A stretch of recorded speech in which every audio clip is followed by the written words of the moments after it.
The scent of pine and wood smoke clung to the air as Morgan Shaw tracked through the dense forest that marked the northern edge of his territory. Shadows stretched long across the forest floor as dusk approached, bringing with it the peculiar silence that settled just before nightfall. The Alpha moved with practiced stealth, each step deliberate and soundless despite his imposing frame. 3 of his scouts had vanished in the past month, experienced wolves who knew these woods as intimately as they knew their own scents. The 4th had been found 2 nights ago, his throat torn out in a manner that suggested no ordinary predator. Morgan knelt beside a fallen log, running his fingers over strange markings carved into the bark. The cuts were fresh, made by something sharper than claw or fang. His amber eyes narrowed as he detected an unfamiliar scent lingering in the air, something ancient and decaying beneath a cloying sweetness that made his wolf instincts bristle. Not wolf, not human either. Rising to his full height, Morgan Shaw surveyed the darkening forest around him. 10 years as Alpha had honed his senses to perceive threats before they materialized. This was something different, something that hadn't ventured into these territories for generations. The silver threads in his dark hair caught the last rays of sunlight filtering through the canopy. At 32, Morgan had ruled the Eastern Forest Pack with uncompromising authority since his father's death. His reputation for both justice and merciless retribution had expanded their borders and brought unprecedented prosperity. His face, handsome despite the jagged scar that ran from his temple to his jaw, a reminder of the challenge that had earned him his place, betrayed nothing of his concern as he collected the marked piece of wood and began the journey back to the village. By the time he reached the outskirts of the pack settlement, night had fully descended. Torches illuminated the path to the pack house, a sprawling timber structure that served as both his home and the center of their governance. Commander Garrett awaited him on the steps, his broad frame silhouetted against the warm light spilling from within. "Any sign of Phillips or Mackenzie?" Morgan asked, though he already knew the answer from the grim set of his second-in-command's face. Garrett shook his head, the movement causing the light to catch on the network of battle scars that covered his weathered features. "Nothing. The Northern Ridge Patrol found strange markings carved into trees along the boundary stones, similar to what you described." Morgan handed over the piece of bark he'd collected. "Have Eleanor examine this. Tell her I want to know what made these markings. Not what she thinks made them, what actually made them. And if the old healer doesn't know?" Garrett's voice held a note of skepticism he would never display in front of the other pack members. Morgan's expression hardened. "Then we consult the one person who might." Garrett's eyes widened slightly, understanding dawning. "The Reed girl? She's an outcast, Morgan. She can't even shift. What could she possibly—" "She sees things," Morgan cut him off, his tone brooking no argument. "Eleanor says she has visions when she touches objects, glimpses of their past or future." "Superstitious nonsense," Garrett scoffed, though the dismissal lacked conviction. Morgan fixed him with a penetrating stare. "We've lost 4 scouts, Garrett. If there's even a chance she can help us understand what we're facing, I'll take it." A tense silence stretched between them before Garrett finally inclined his head in grudging acquiescence. "When?" "Tonight. The harvest moon ceremony begins in 2 hours. Bring her to me there." As Garrett departed to execute his orders, Morgan climbed the steps to the pack house, the weight of leadership settling heavily on his shoulders. For years he had observed Seraphina Reed from a distance, noting the quiet dignity with which she bore her isolation, the intelligence that shone in her unusual eyes. He had protected her as he would any pack member, but always from afar, knowing that closer attention from the Alpha would only make her position more difficult. But something had changed. The markings, the missing scouts, the strange scent in the forest. They were all connected, and somehow he sensed that Seraphina was connected too. The pendant she always wore around her neck, the silver crescent that had been her mother's final gift before disappearing into the forest 5 winters ago, had begun appearing in his dreams. Morgan moved through the pack house toward his private chambers, nodding acknowledgement to those he passed. None would dare question why their Alpha seemed preoccupied on the night of their most sacred ceremony. His authority was absolute, his decisions unquestioned. Yet as he prepared for the evening's ritual, donning the ceremonial furs that symbolized his status, Morgan Shaw felt something he rarely experienced: uncertainty. Whatever threat lurked in their territory was unlike anything they had faced during his reign, and involving Seraphina Reed would irrevocably change her life, for better or worse. The thought gave him pause, but only briefly. The safety of the pack came before all else, even his own misgivings, even her peace. Miles away, in a small cabin at the edge of the village, Seraphina Reed worked methodically, grinding herbs in a stone mortar. At 22, she had long ago accepted her place on the periphery of pack life. Her inability to shift marked her as defective from birth, her fair hair in a predominantly dark-haired pack only emphasizing her otherness. As apprentice to Eleanor, the pack's aging healer, she had found purpose in learning the medicinal properties of plants, in mending wounds and easing suffering. Few sought her company beyond necessity, but she had made peace with solitude. The forest had become her companion, the wind in the trees her conversation, the changing seasons her entertainment. She preferred it to the sidelong glances and whispered judgments that followed her through the village. Seraphina added dried juniper berries to her mixture, the sharp scent filling her small home. The pendant at her throat, a delicate silver crescent moon, caught the lamplight as she worked. Her mother's final gift, pressed into her palm with urgent words: "Remember who you are, even when the world tries to tell you otherwise." Words that had sustained her through countless nights of isolation, though their meaning remained as mysterious as her mother's sudden departure 5 years ago. A sharp knock at the door startled her from her reverie. Visitors were rare, especially on the night of the harvest moon ceremony, a ritual she had never been invited to attend. Wiping her hands on her apron, Seraphina crossed the room and opened the door. Commander Garrett stood on her threshold, his imposing figure blocking what little moonlight filtered through the trees. His expression, as always when addressing her, was a careful mask of neutrality that never quite concealed his disdain. "Commander," she acknowledged, keeping her voice even despite her surprise. "Seraphina Reed," he replied with stiff formality. His gaze swept over her simple gray dress and worn leather boots, disapproval evident. "You are summoned to attend the harvest moon ceremony tonight." The statement was so unexpected that for a moment Seraphina could only stare at him in confusion. "There must be some mistake," she finally managed. "I've never been permitted to—" "It is not a request," Garrett interrupted. "Alpha Shaw commands your presence." The mention of the Alpha sent a jolt of apprehension through her. In all her years in the pack, Morgan Shaw had barely acknowledged her existence, which had suited her perfectly. Direct attention from the Alpha meant trouble. Why? The question escaped before caution could contain it. Why would Alpha Shaw want me at the ceremony? Garrett's lips curled into a smirk that sent ice through her veins. "The Alpha wants to see you," he said, each word deliberate and weighted. "And I suggest you prepare yourself for what that might mean." The cryptic warning hung in the air between them as he continued. "You have 30 minutes to make yourself presentable. I will return to escort you to the clearing." With that, he turned and strode away, leaving Seraphina standing in the doorway, her heart hammering against her ribs. The Alpha wanted to see her. The most powerful wolf in the territory, the one who had led their pack to prosperity and expanded their borders through both diplomatic skill and ruthless force when necessary, had summoned her specifically. Closing the door, Seraphina leaned against it, trying to calm her racing thoughts. What could Morgan Shaw possibly want with her? Had someone reported her for some imagined transgression? Or worse, had someone discovered her occasional glimpses into the past or future when she touched certain objects, abilities she had desperately tried to hide? Her fingers sought the pendant at her throat, finding comfort in its familiar contours. Whatever awaited her at the ceremony, she would face it with the same quiet dignity that had carried her through years of isolation. She had survived as the pack outcast. She would survive whatever came next. Moving to the small basin of water in the corner, Seraphina washed the herb dust from her hands and face.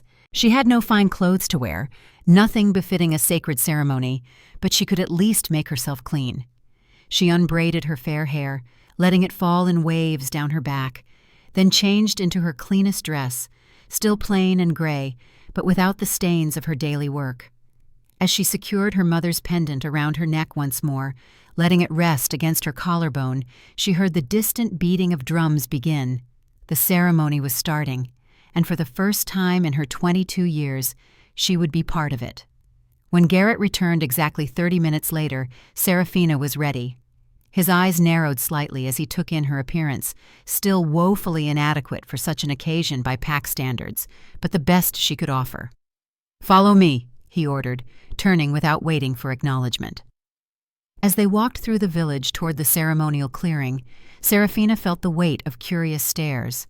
Pack members preparing to join the ceremony paused in their activities to watch her pass, conversations stuttering into silence. She kept her gaze forward, her back straight, though her heart pounded so loudly she was certain everyone could hear it. The drums grew louder as they approached the clearing, their rhythmic beating merging with the distant howling of wolves who had already shifted to honor the harvest moon. Flames from the massive bonfire at the center rose high into the night sky, casting long shadows that danced between ancient oak trees. Pack members moved about with purpose, their voices a chorus of excitement and reverence. At the edge of the clearing, Seraphina hesitated, suddenly overwhelmed by the sensory assault and the knowledge that she did not belong in this sacred space. Her breath formed small clouds in the frigid autumn air as she stood frozen, uncertain. "Move," Garrett commanded from behind her, his voice low but sharp with impatience. "The Alpha is waiting." Taking a deep breath, Seraphina stepped into the clearing. Conversations faltered as heads turned in her direction. Eyes that reflected the firelight, like those of predators, tracked her movement with unconcealed curiosity. The crowd parted before them, creating a path that led directly to the center of the gathering, where Morgan Shaw sat upon a throne carved from a single massive oak trunk. The Alpha's powerful frame was draped in ceremonial furs that emphasized rather than concealed his strength.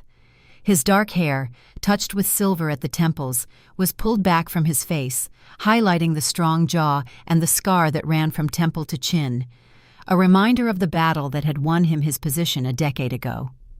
As Seraphina approached, guided by Garrett's firm hand at her elbow, she kept her gaze lowered as was proper, yet she could feel the weight of the Alpha's stare like a physical touch, intense and assessing. The silence stretched until it seemed to swallow the crackling of the fire and the distant hooting of owls. "Leave us," Morgan finally commanded, his deep voice resonating in the still night air. Garrett hesitated. "My Alpha, the ceremony, will wait." The finality in those two words could have shattered stone. With a stiff nod, Garrett retreated, gesturing for others to withdraw as well. Within moments, a circle of empty space surrounded them, though Seraphina could feel dozens of eyes watching from the shadows beyond the fire's reach. "Look at me, Seraphina." The command was quiet, but undeniable. Slowly she raised her chin, meeting his gaze directly for the first time in her adult life. Morgan Shaw's eyes were the color of amber and sunlight, with a ring of gold around his pupils that seemed to flare in the firelight. They held none of the contempt she'd grown accustomed to seeing in others. Instead, she found something far more terrifying: interest. "Do you know why you're here?" he asked, leaning forward slightly on his throne. Seraphina swallowed, finding her voice. "No, Alpha." He studied her for a long moment, his gaze so intense she fought the urge to look away. 3 nights ago, a scout from the Northern Ridge Pack was found dead at our borders, he said finally. His throat was torn out, but not by wolf claws. The killing was unusual. Her hands trembled. She clasped them tightly together to still them. "I don't understand what this has to do with me." "Don't you?" He rose from his throne in one fluid motion and stepped toward her. Though she was tall for a woman, he towered over her, forcing her to tilt her head back to maintain eye contact. "Eleanor says you have visions, that sometimes when you touch objects belonging to others, you see things you shouldn't." Heat rushed to her face. Her occasional glimpses into the past or future were abilities she'd tried desperately to hide. Another abnormality in a life defined by them. That the ancient healer had betrayed her confidence to the Alpha himself felt like a blade between her ribs. "They're unreliable," she whispered. "Fragments at best." "Yet you predicted the flood that nearly destroyed the eastern village last spring," he countered, "and the illness that struck the pups in winter. You prepared the remedy before the first symptoms appeared." She said nothing. There was no point denying what he clearly already knew. He reached into a pouch at his belt and withdrew something wrapped in cloth. 3 more scouts have vanished in the past month. Whatever killed the northern ridge wolf may still be hunting in our territory. He unwrapped the cloth, revealing a jagged piece of dark metal. "This was embedded in the dead scout's chest. I want you to touch it." Fear jolted through her. "I can't control what I see, if I see anything at all." "Try." It wasn't a request. With trembling fingers, Seraphina reached for the metal fragment.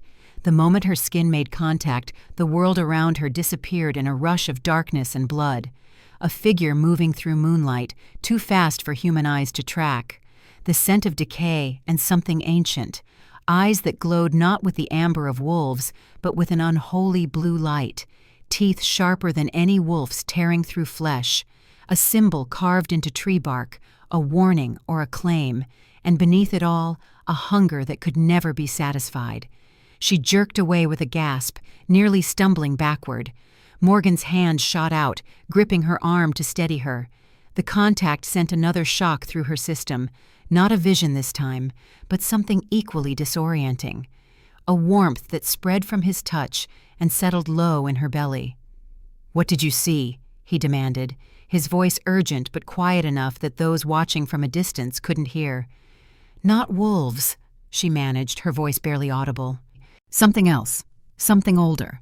They're hunting in our territory, using the borders as their feeding grounds." His grip tightened. "They?" She nodded, the horror of her vision still fresh. "Vampires. I thought they were just stories to frighten pups, but—" She met his gaze, her own wide with realization. "They're real, and they're getting bolder." For a heartbeat, something like fear flickered across his face, gone so quickly she might have imagined it. Then his expression hardened into cold determination. "The treaty has been broken," he said, more to himself than to her. His eyes refocused on her face with startling intensity. "You will attend me tomorrow at dawn. We ride to the eastern border." "Me?" She couldn't keep the shock from her voice. "But I'm not a warrior. I can't even shift." The corner of his mouth lifted in what might have been a smile on anyone else. On him, it looked dangerous. "You have other gifts. Gifts we need." His gaze dropped to the pendant at her throat, lingering there before rising again to her eyes. "Your mother knew what you would become. It's time you discovered it too." He released her arm and stepped back. "Garrett will escort you to your quarters. Rest well, Seraphina. Tomorrow, your life changes." As if summoned by thought alone, the commander materialized from the shadows. The expression on his face as he looked between his Alpha and her confirmed what she already suspected. Whatever was happening, whatever role she was being pulled into, it was unprecedented and likely unwelcome to many. "Come," Garrett said curtly, leading her away from the fire, away from the Alpha whose gaze she could still feel burning into her back. A strange certainty settled over her as they walked. The pendant seemed heavier against her skin, as though her mother's final gift had been waiting for this moment all along. "Remember who you are," her voice whispered in her memory. Seraphina just wished she knew who that was supposed to be.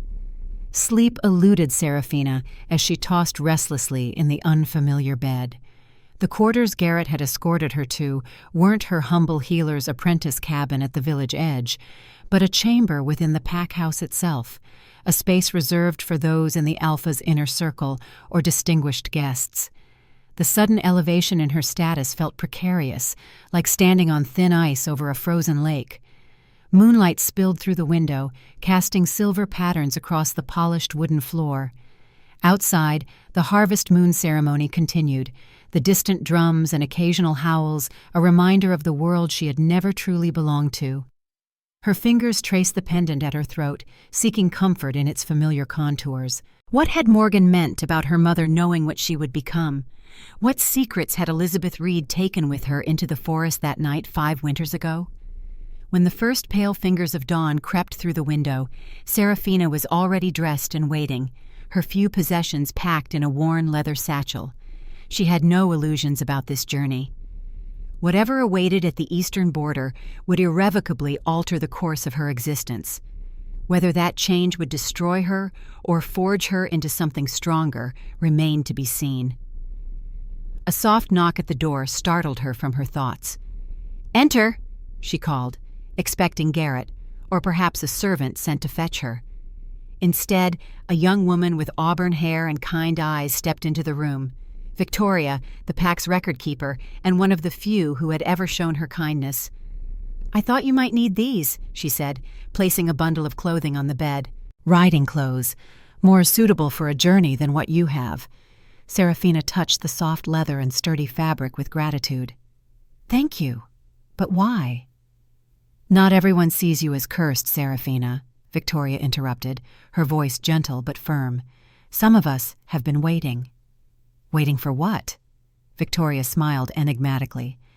"For the Alpha to see what has been in front of him all along."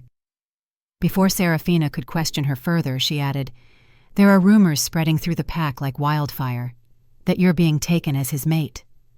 The absurdity of the suggestion made Seraphina laugh, though the sound held little humor. "That's ridiculous. He needs my abilities, whatever they are, nothing more." Victoria looked unconvinced. "Perhaps.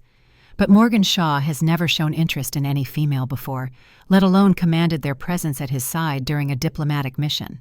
"This is hardly diplomatic," Seraphina countered, thinking of the blood and death in her vision. "And I doubt the Alpha would choose a defective mate who can't even shift." Victoria's expression softened with compassion that made Seraphina's chest ache. "Your worth isn't measured by your ability to shift, Seraphina. There are older magics in your blood, gifts that come from somewhere beyond our wolf nature." Seraphina stared at her. "How could you possibly know that?" "Your mother told mine before she left." Victoria reached out and touched the crescent pendant at Seraphina's throat. "She said when the time came, you would need to remember that you carry the moon's blessing, not its curse." The words struck Seraphina like a physical blow. She had spent so long believing herself diminished, less than, broken, when perhaps she had simply been different all along.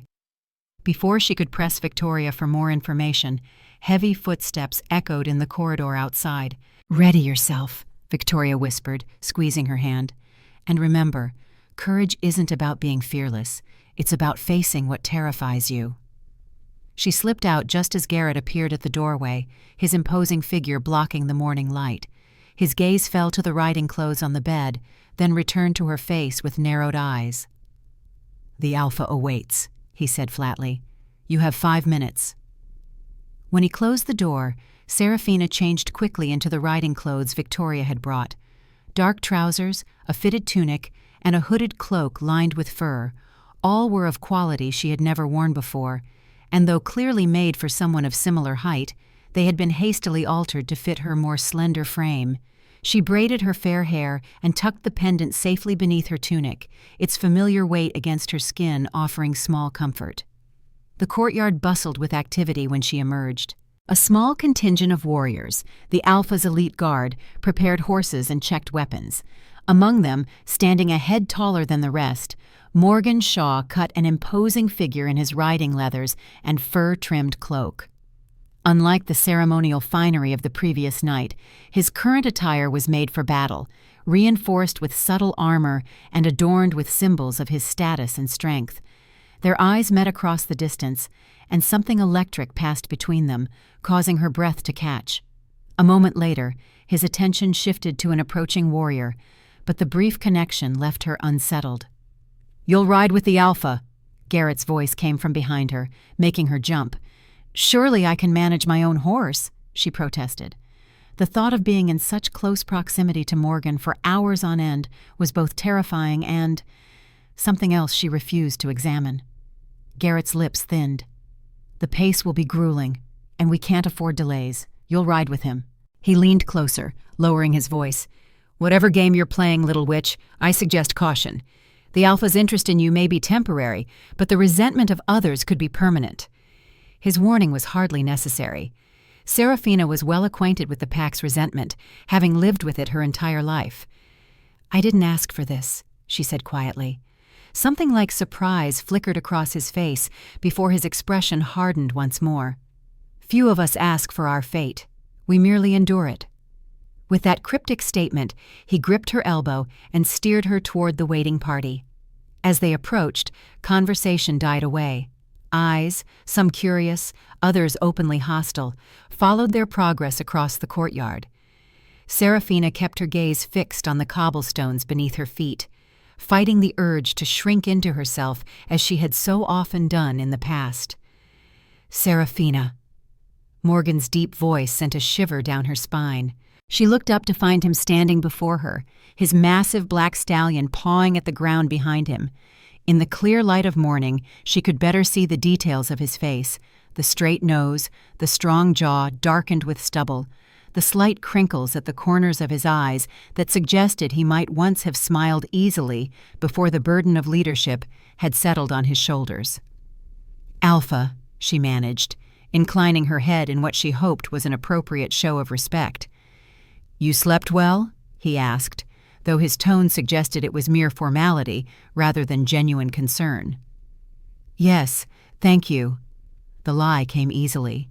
Years of hiding weakness had made her proficient in small deceptions.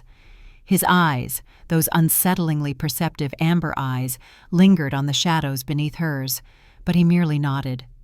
"Good. We have a long journey ahead."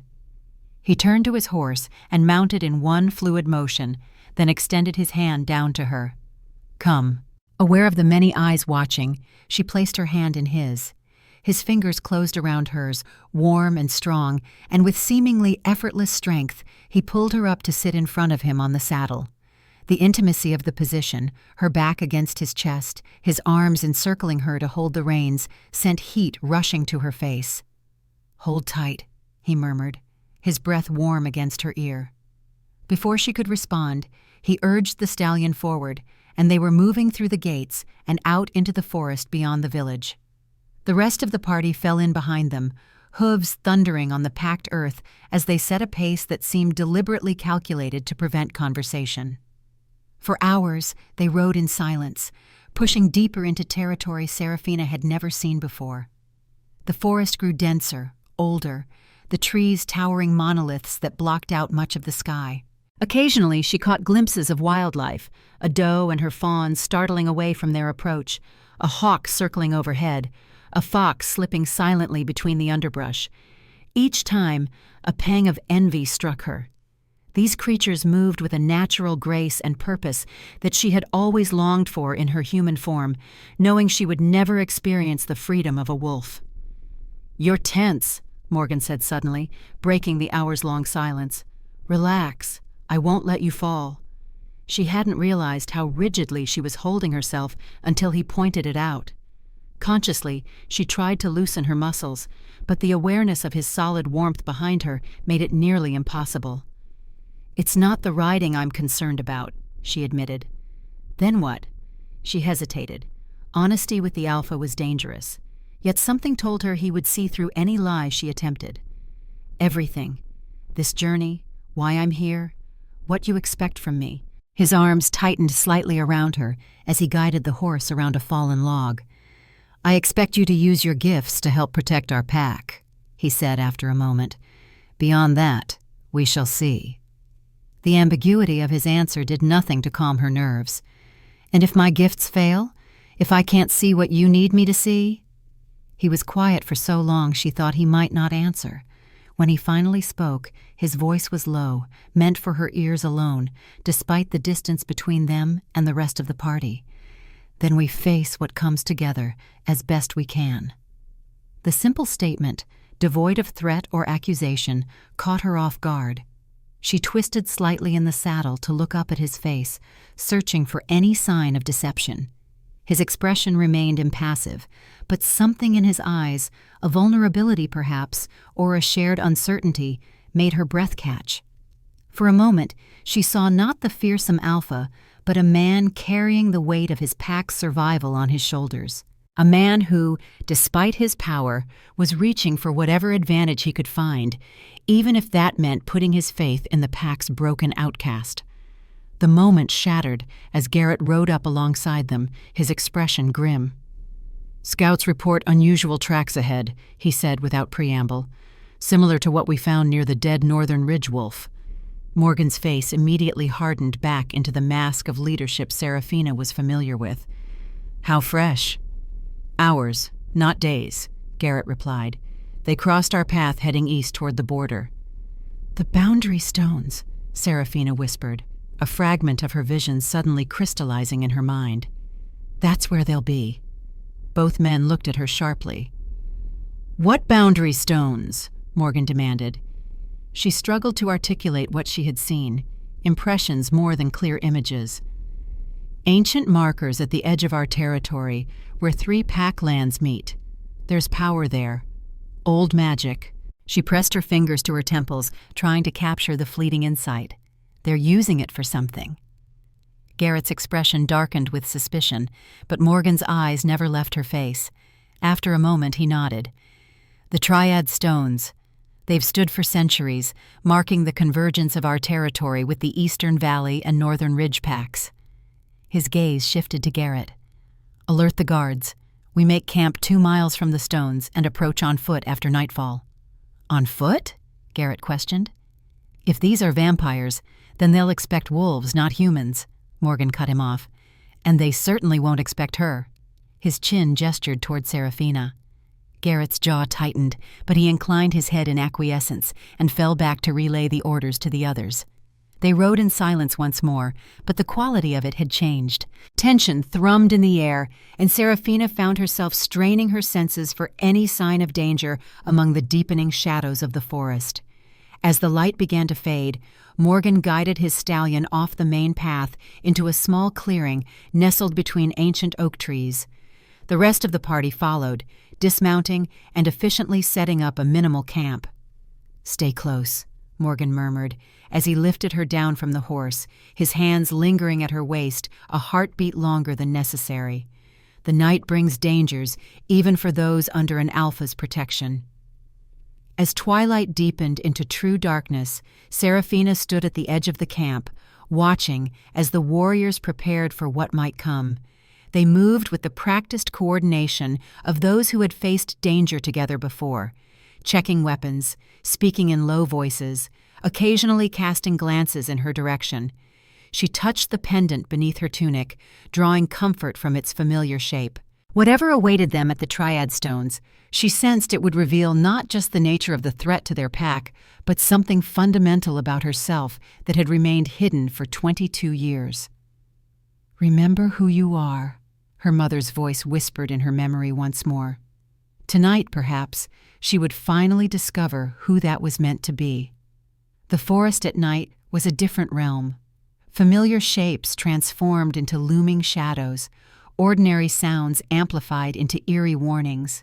They moved as silently as possible through the underbrush, a line of dark figures navigating by starlight and the wolf's superior night vision. Seraphina stayed close behind Morgan, hyper-aware of his every movement, her fingers occasionally brushing the back of his cloak when the terrain grew treacherous.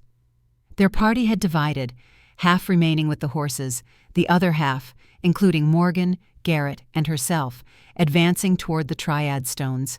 The warriors had shed their heavier gear, opting for silence over protection, though each still carried weapons of silver and steel. "How much farther?" she whispered to Morgan when he paused to survey the path ahead. "Just beyond that rise," he murmured, nodding toward a subtle elevation in the landscape. "The stones stand in a clearing. We'll approach downwind." Garrett materialized beside them like a shadow taking form. "Scouts report no movement yet," he said, his voice barely audible. "But there's a scent. Wrong. Nothing like wolf or human." Morgan's jaw tightened. "Keep the men in position.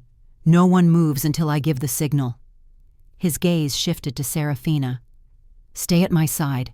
If you see anything, vision or otherwise, tell me immediately." She nodded, swallowing her fear. The closer they drew to their destination, the more a strange tension built within her. It wasn't just anxiety about the potential danger. Something about this place called to her, like a half-remembered lullaby from childhood. They crested the rise, and she caught her first glimpse of the triad stones. 3 massive monoliths, each twice the height of a man, stood in a perfect triangle in the center of a moonlit clearing. Ancient symbols were carved into their weathered surfaces, barely visible with time's erosion. The ground around them was bare of vegetation in a perfect circle, as though nothing dared to grow too close to whatever power resided there. The sight sent a shiver through Seraphina that had nothing to do with the night's chill. This place was old, far older than their pack, older perhaps than the concept of territories and boundaries altogether. "It's wrong," she whispered, the words escaping before she could consider them. "Something's been done to the stones." Morgan glanced at her sharply. "What do you mean?" She struggled to articulate what she sensed. "The symbols. They've been altered recently." She pointed to the nearest stone. There and there, new markings carved over the old. Garrett frowned, squinting into the darkness. "I see nothing." But Morgan's expression had grown grave. "You're certain?" She nodded. "Whatever power these stones held has been redirected, corrupted." A twig snapped somewhere in the darkness beyond the clearing. Every warrior tensed, hands moving to weapons. Morgan's arm shot out protectively in front of Seraphina, pushing her slightly behind him. "Wait," he commanded in a barely audible whisper. For several heartbeats, nothing moved. Then, from the opposite side of the clearing, a figure emerged into the moonlight. He, for it appeared male in form, moved with unnatural grace, gliding rather than walking across the bare ground toward the central stone. Tall and lean, dressed in elegant dark clothing that belonged in a noble's court rather than a forest, he might have been handsome if not for the predatory stillness in his bearing. His skin was so pale it seemed to absorb the moonlight rather than reflect it. A vampire, just as she had seen in her vision. Behind him, 2 more figures materialized from the darkness. A woman with hair like spun silver, and another man, broader than the first, with an intricate pattern of scars, visible even at this distance across the left side of his face. "Right on time," the first vampire said, his voice carrying easily across the clearing, though he hadn't raised it. "Though I expected wolves, not humans playing at stealth." His gaze swept the tree line, pausing exactly where they crouched in shadow. "Come out, Alpha. Your heartbeat betrays you." Morgan's muscles tensed beside her. After a moment's hesitation, he stood, stepping forward into the moonlight at the edge of the clearing. Seraphina rose with him, staying half-hidden behind his broader form. "Lord Blackthorn," Morgan acknowledged, surprising her with his recognition. "I thought our kinds had an understanding." The vampire, Blackthorn, smiled, revealing teeth too sharp to be human. "Agreements change with circumstances, Wolf King, especially when one party grows hungry." "The Northern Ridge Scout," Morgan said flatly. "That was your work." "A necessity," Blackthorn replied with a dismissive wave. "He stumbled upon our little project before its completion. Now that you're here, I suppose explanations are in order." "Starting with why you're desecrating sacred ground," Garrett growled, stepping forward to flank Morgan. The female vampire laughed, the sound like glass breaking. "Sacred to whom? These stones stood centuries before your kind claimed this territory. They belong to older powers. Powers we're simply reclaiming." Blackthorn's gaze shifted, focusing suddenly on Seraphina with such intensity that she had to force herself not to step back. "You brought a seer," he said, something like surprise coloring his tone. "How unexpected." Morgan's body language changed subtly, becoming more protective. "My pack, my business," he said curtly. "What do you want with the stones?" "Want? Nothing so simple as want." Blackthorn moved to the nearest stone, trailing his fingers across its surface with something like reverence. "Need, perhaps. These stones mark one of the thin places between worlds. We're merely widening the gap." "To what purpose?" Morgan demanded. Survival. For the first time, Blackthorn's urbane manner slipped, revealing something desperate beneath. Our kind dwindles. The old feeding grounds are gone, developed by humans with their technology and their endless expansion. We need new hunting territories. Not here. Morgan's voice dropped to a dangerous register. Not my pack. The scarred vampire finally spoke, his voice guttural compared to Blackthorn's cultured tones. All territories will be hunting grounds once the gateway opens. The old ones will return, and this time they won't be constrained by sunlight or stakes or any of the weaknesses that have kept our kind in check. A chill ran down Seraphina's spine. Whatever they were attempting was far more dangerous than simple trespassing or treaty violation. The symbols, she whispered to Morgan. They're creating a portal of some kind. Blackthorn's head tilted, his unnaturally acute hearing catching her words. The little seer understands. Perhaps she's more valuable than she appears. His smile widened. Bring her to me, Wolf King, and perhaps your pack might be spared when the old ones return. No. Morgan's response was immediate and absolute. One hand reached back to grasp hers, squeezing it once in what felt like reassurance. The atmosphere shifted, tension coiling like a serpent about to strike. The female vampire moved to one side, the scarred one to the other, creating a loose circle around them. Behind them, Seraphina could sense Morgan's warriors tensing for battle. Then we take her, Blackthorn said simply. Everything happened at once. The vampires moved with blinding speed. Morgan shouted a command, and his warriors surged forward. The clearing erupted into chaos, snarls and screams, and the clash of weapons against unnaturally hard flesh. Morgan pushed Seraphina roughly behind him. Run, he ordered. Back to the camp, now! But her feet wouldn't move. Something was happening to the stones. The newly carved symbols had begun to glow with an eerie blue light that pulsed like a heartbeat. The air between them wavered, as though viewed through heat rising from summer-baked earth. The portal, she gasped. They've already started it. Blackthorn had reached the center stone. One hand pressed against a central symbol that burned brighter than the others. Words in a language Seraphina didn't recognize poured from his lips, ancient and terrible. Without conscious thought, she found herself moving forward, drawn by an instinct deeper than fear. Her pendant burned against her skin, growing hotter with each step she took toward the stones. "Seraphina!" Morgan's voice called from what seemed a great distance, though he was only steps behind her. "Stop!" She couldn't have stopped if she wanted to. The pendant pulled her forward like a lodestone to true north. As she approached, Blackthorn's chanting faltered, his eyes widening as they fixed on her. No, on the pendant that had somehow worked its way free of her tunic and now glowed with the same blue light as the stones. "Moon-touched," he hissed, recognition and fear mingling in his voice. Impossible. The moment her foot crossed the boundary of the bare circle surrounding the stones, the ground beneath her trembled. The blue light flared painfully bright, then began to shift, deepening to a silvery white that reminded her of moonlight on snow. "Stop her!" Blackthorn shouted to his companions. The female vampire lunged toward her, inhumanly fast. But before she could reach Seraphina, Morgan was there, intercepting her with a roar that shook the clearing. In a blur of movement too fast for her eyes to track, he shifted, massive black wolf where man had stood, and tore into the vampire with savage fury. Garrett and the other warriors followed their alpha's lead, shifting forms to engage the enemy. The night filled with snarls and unearthly shrieks as wolf teeth met vampire flesh. Seraphina continued forward, moving as though in a trance. Each step closer to the center stone felt like pushing against a current. Yet the pendant pulled her onward, growing hotter against her skin, until it should have burned, though somehow it didn't. Blackthorn abandoned the stone, turning his attention fully to her. "What are you?" he demanded, circling warily. "You're no ordinary wolf kind."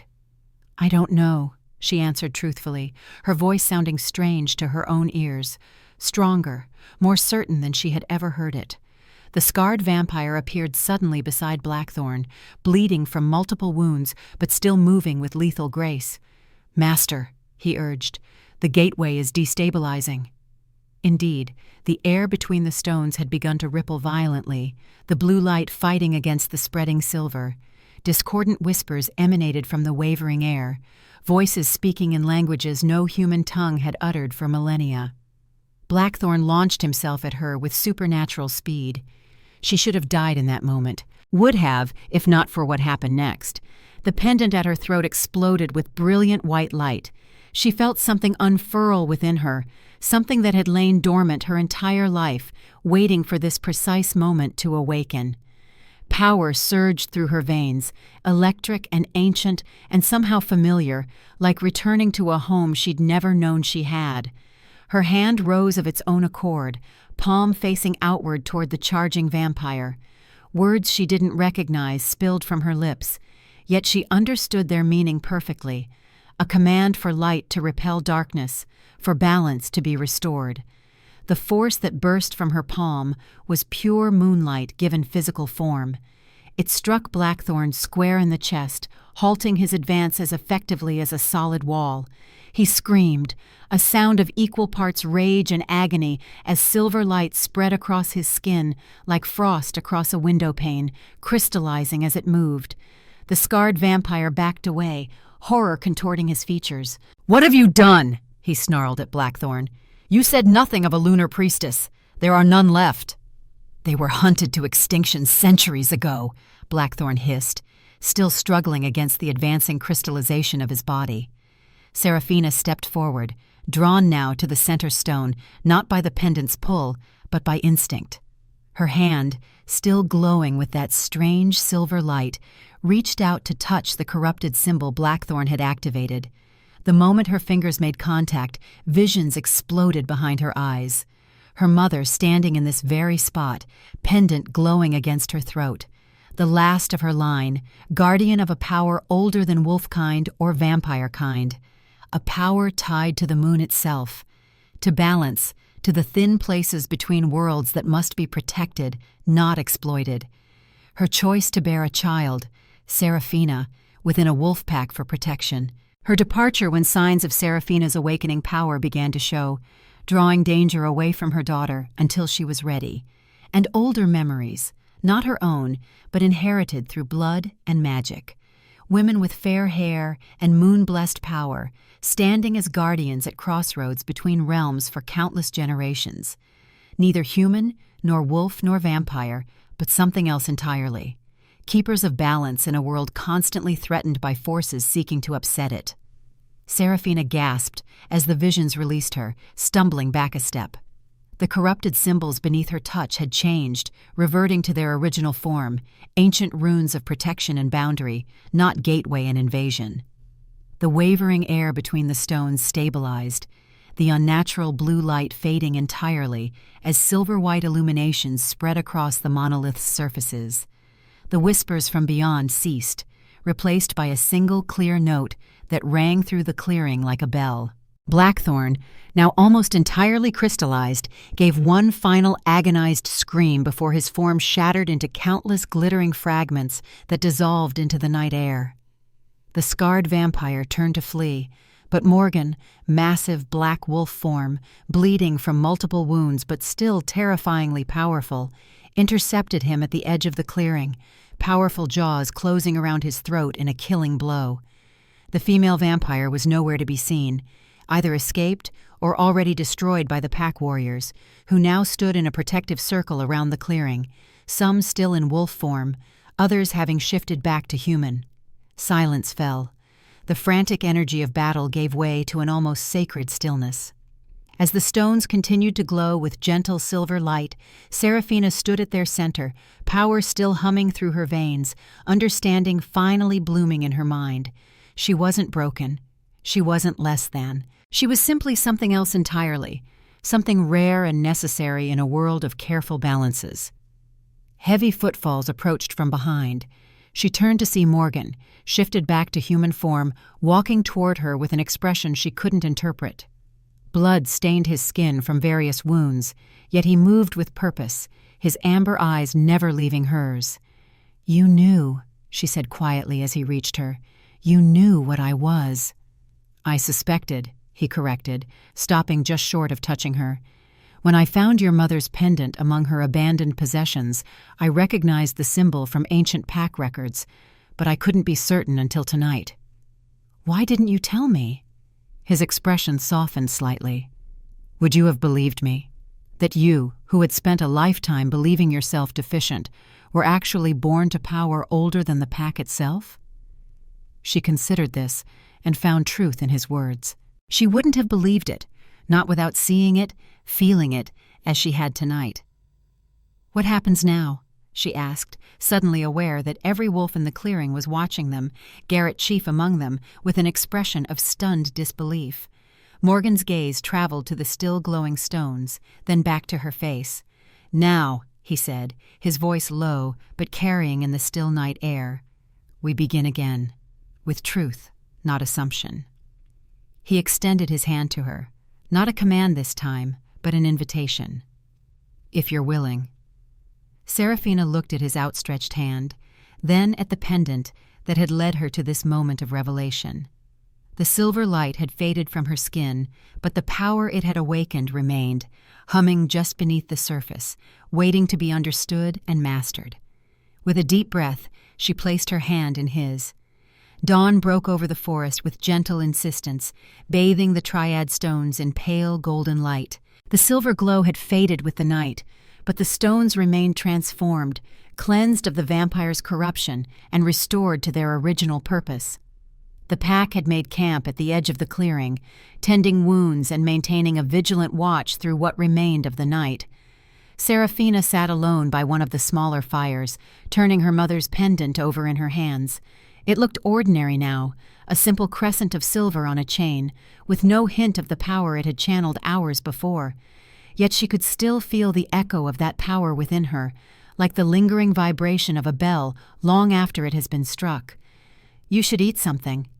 She looked up to find Victoria approaching with a bowl of something steaming. She had arrived with the second half of their party shortly after the battle, bringing supplies and assistance for the wounded. Thank you, Seraphina murmured, accepting the offering. Simple porridge, but the warmth was welcome against the morning chill. Victoria settled beside her, her eyes darting to the pendant in Seraphina's lap. So it's true, she said quietly. What they're saying? And what exactly are they saying? Seraphina raised an eyebrow. That you're a lunar priestess, that you destroyed a vampire with a touch and stopped some kind of portal from opening. Victoria's voice held wonder rather than skepticism. That you're not what any of us thought you were. Including myself, Seraphina added wryly, spooning porridge into her mouth to avoid further explanation. She wasn't ready to discuss what had happened, not until she'd had more time to process it herself. Victoria seemed to understand her reluctance, changing the subject with graceful ease. Morgan has been in council with Garrett and the senior warriors since First Light. They're discussing what to do about the Eastern Valley and Northern Ridge packs. Why? What do they have to do with this? The vampires crossed their territories to reach ours, Victoria explained. Either their alphas were complicit, or they were unaware of the threat within their own borders. Neither possibility speaks well of their leadership. Seraphina considered this. Pack politics had always seemed distant from her life as an outcast healer's apprentice, but now she found herself thrust into their center. What will happen? Victoria shrugged. That depends on Morgan, and perhaps on you. Before Seraphina could question her further, the subject of their conversation emerged from the largest tent at the edge of the clearing. Morgan moved with the contained power of a predator, despite the bandages visible beneath his loose shirt. The wounds he had sustained during the battle would have incapacitated an ordinary wolf, but he showed little sign of discomfort as he scanned the camp, his gaze eventually landing on her. Victoria rose immediately. I should check on the wounded, she murmured, squeezing Seraphina's shoulder briefly before departing with a respectful nod to her alpha as he approached. Seraphina remained seated, suddenly uncertain of the protocol for this situation. Last night, in the aftermath of battle and revelation, things had seemed clearer. But by daylight, doubts crept in like morning mist. What place could a lunar priestess, if that's truly what she was, have in a wolf pack? What did Morgan expect of her now? He lowered himself beside her with controlled grace, his larger frame making the log they shared seem small. For several moments, he said nothing, staring into the flames with an intensity that suggested his thoughts were far away. "How are your wounds?" she finally asked, breaking the silence. His lips quirked slightly. "Healing. Our kind recovers quickly." "Our kind," she echoed. "Am I still included in that category?" His amber eyes shifted to her, studying her face with disconcerting thoroughness. "You were never entirely of our kind, Seraphina, but you have always been part of our pack. That hasn't changed. Hasn't it? After what happened last night, what I did, what I am? You saved us," he said simply. "Without your intervention, the vampires would have opened a gateway that could have destroyed not just our pack, but many others. It wasn't really me," she admitted. "It was this power inside me, this inheritance I never knew about until it exploded out of me." Morgan's expression softened slightly. "The power may have been inherited, but the courage to use it was yours alone." He reached out, his fingers brushing against the pendant that now lay against her tunic once more. "Your mother knew what you would become. She left this with you as both protection and guide." The mention of her mother sparked both longing and resentment. Why did she leave? If she knew what I was, why not stay and teach me? "To protect you," he said, his voice gentler than she had ever heard it. The last of the lunar priestesses were hunted nearly to extinction centuries ago, by vampires, by dark witches, by others who coveted their power. By concealing your nature, by leaving you within the protection of a strong pack while drawing attention to herself elsewhere, she gave you the chance to grow into your power undetected. "You seem to know a great deal about it," Seraphina observed, unable to keep a hint of accusation from her tone. He didn't flinch from it. "After your mother left, I found journals among her possessions, records of lunar priestess history and traditions. I've spent years piecing together what they meant, suspecting, but never certain that you were what she implied." His gaze held hers steadily. "I couldn't tell you what I wasn't sure of myself. And if I was right, revealing your nature too soon might have put you in danger before you were ready to defend yourself." Seraphina absorbed this, torn between understanding and lingering hurt. "So what happens now?" "Now we return to our territory with news of what transpired here. I've sent messengers to the Eastern Valley and Northern Ridge Alphas demanding counsel." His voice took on the authoritative edge of leadership once more. "They must be warned about the vampire threat, even if it's been temporarily neutralized." "And me? What am I supposed to do with this?" She gestured to herself, to the power that still hummed beneath her skin, unfamiliar and unpredictable. Something that might have been a smile touched his lips. "Learn to control it. Understand it. Your mother's journals contain exercises, meditations, techniques passed down through generations of lunar priestesses. I've kept them safe, waiting for this moment." The realization that he had preserved this connection to her heritage, this key to understanding herself, struck her deeply. "Why?" she asked softly. "Why protect me all these years when I was nothing but an outcast who couldn't even shift?" His gaze turned distant. "When I became Alpha after my father's death, I swore to protect every member of this pack, not just the strongest or the most useful, but every soul under my care." He looked back at her, something unreadable flickering in his eyes. "And perhaps I understood what it meant to be different, to bear a weight others couldn't see or understand." Before she could question this unexpected glimpse of vulnerability, Garrett approached, his expression grave. "My Alpha," he said, with a respectful inclination of his head. "The scouts have returned from the northern perimeter. There's movement in the forest beyond our territory. Large groups traveling south." Morgan rose immediately, all trace of personal conversation vanishing behind the mask of leadership. "The Northern Ridge Pack?" "No," Garrett said grimly. "Humans. Armed hunting parties moving with purpose." A cold weight settled in Seraphina's stomach. "They're hunting vampires," she said, the realization crystal clear though she couldn't have explained how she knew. The deaths of the scouts must have drawn their attention. Both men looked at her with surprise. "How can you be certain?" Garrett asked, suspicion edging his tone. She touched the pendant absently. "I just know. The same way I knew about the stones." She met Morgan's gaze. "They don't understand what they're hunting. They'll be slaughtered, and any wolves they encounter might be caught in the crossfire." Morgan's expression hardened with decision. "Break camp. We leave within the hour." He turned to Garrett. "Send scouts ahead to warn any pack members near the northern borders to retreat immediately. No one is to engage either the humans or any vampires they may be pursuing." As Garrett strode away to relay the orders, Morgan turned back to Seraphina. "Stay close during the journey home. If you sense anything at all, tell me immediately." She nodded, rising to gather her few possessions. As she moved toward the tent she'd been assigned, she felt the weight of many eyes upon her, some curious, others wary, a few openly hostile. Her status within the pack had been complicated enough as an outcast who couldn't shift. Now, as something else entirely, something powerful but unfamiliar, those complications had only multiplied. The journey back to the pack's central village was markedly different from their outward trip. They traveled faster with greater urgency, stopping only when absolutely necessary for rest. Again she rode with Morgan, but this time the silence between them held a different quality.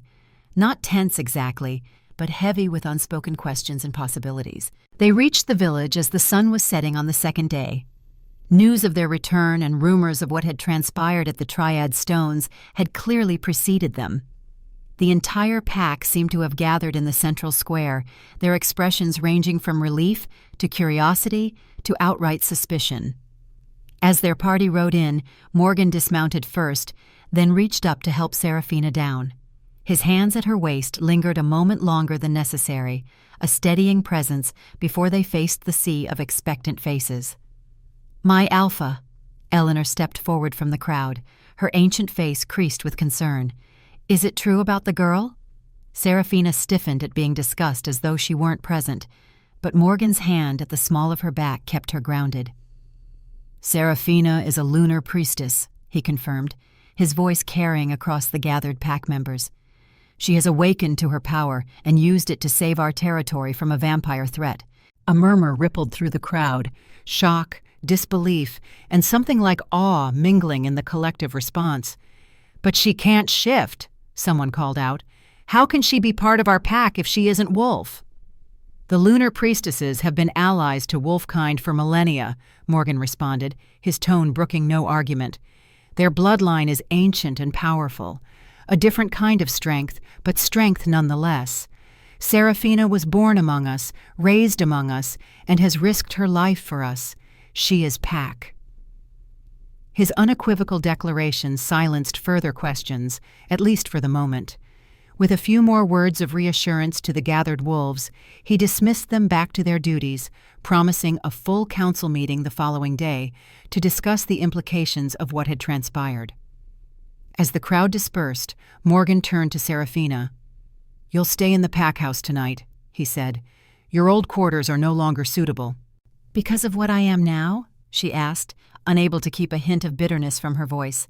His expression softened marginally. "Because of the target you may have become. Until we understand the full implications of what happened at the Stones, your safety is paramount." She wanted to argue that she'd managed her own safety for 22 years, but exhaustion weighed too heavily on her shoulders.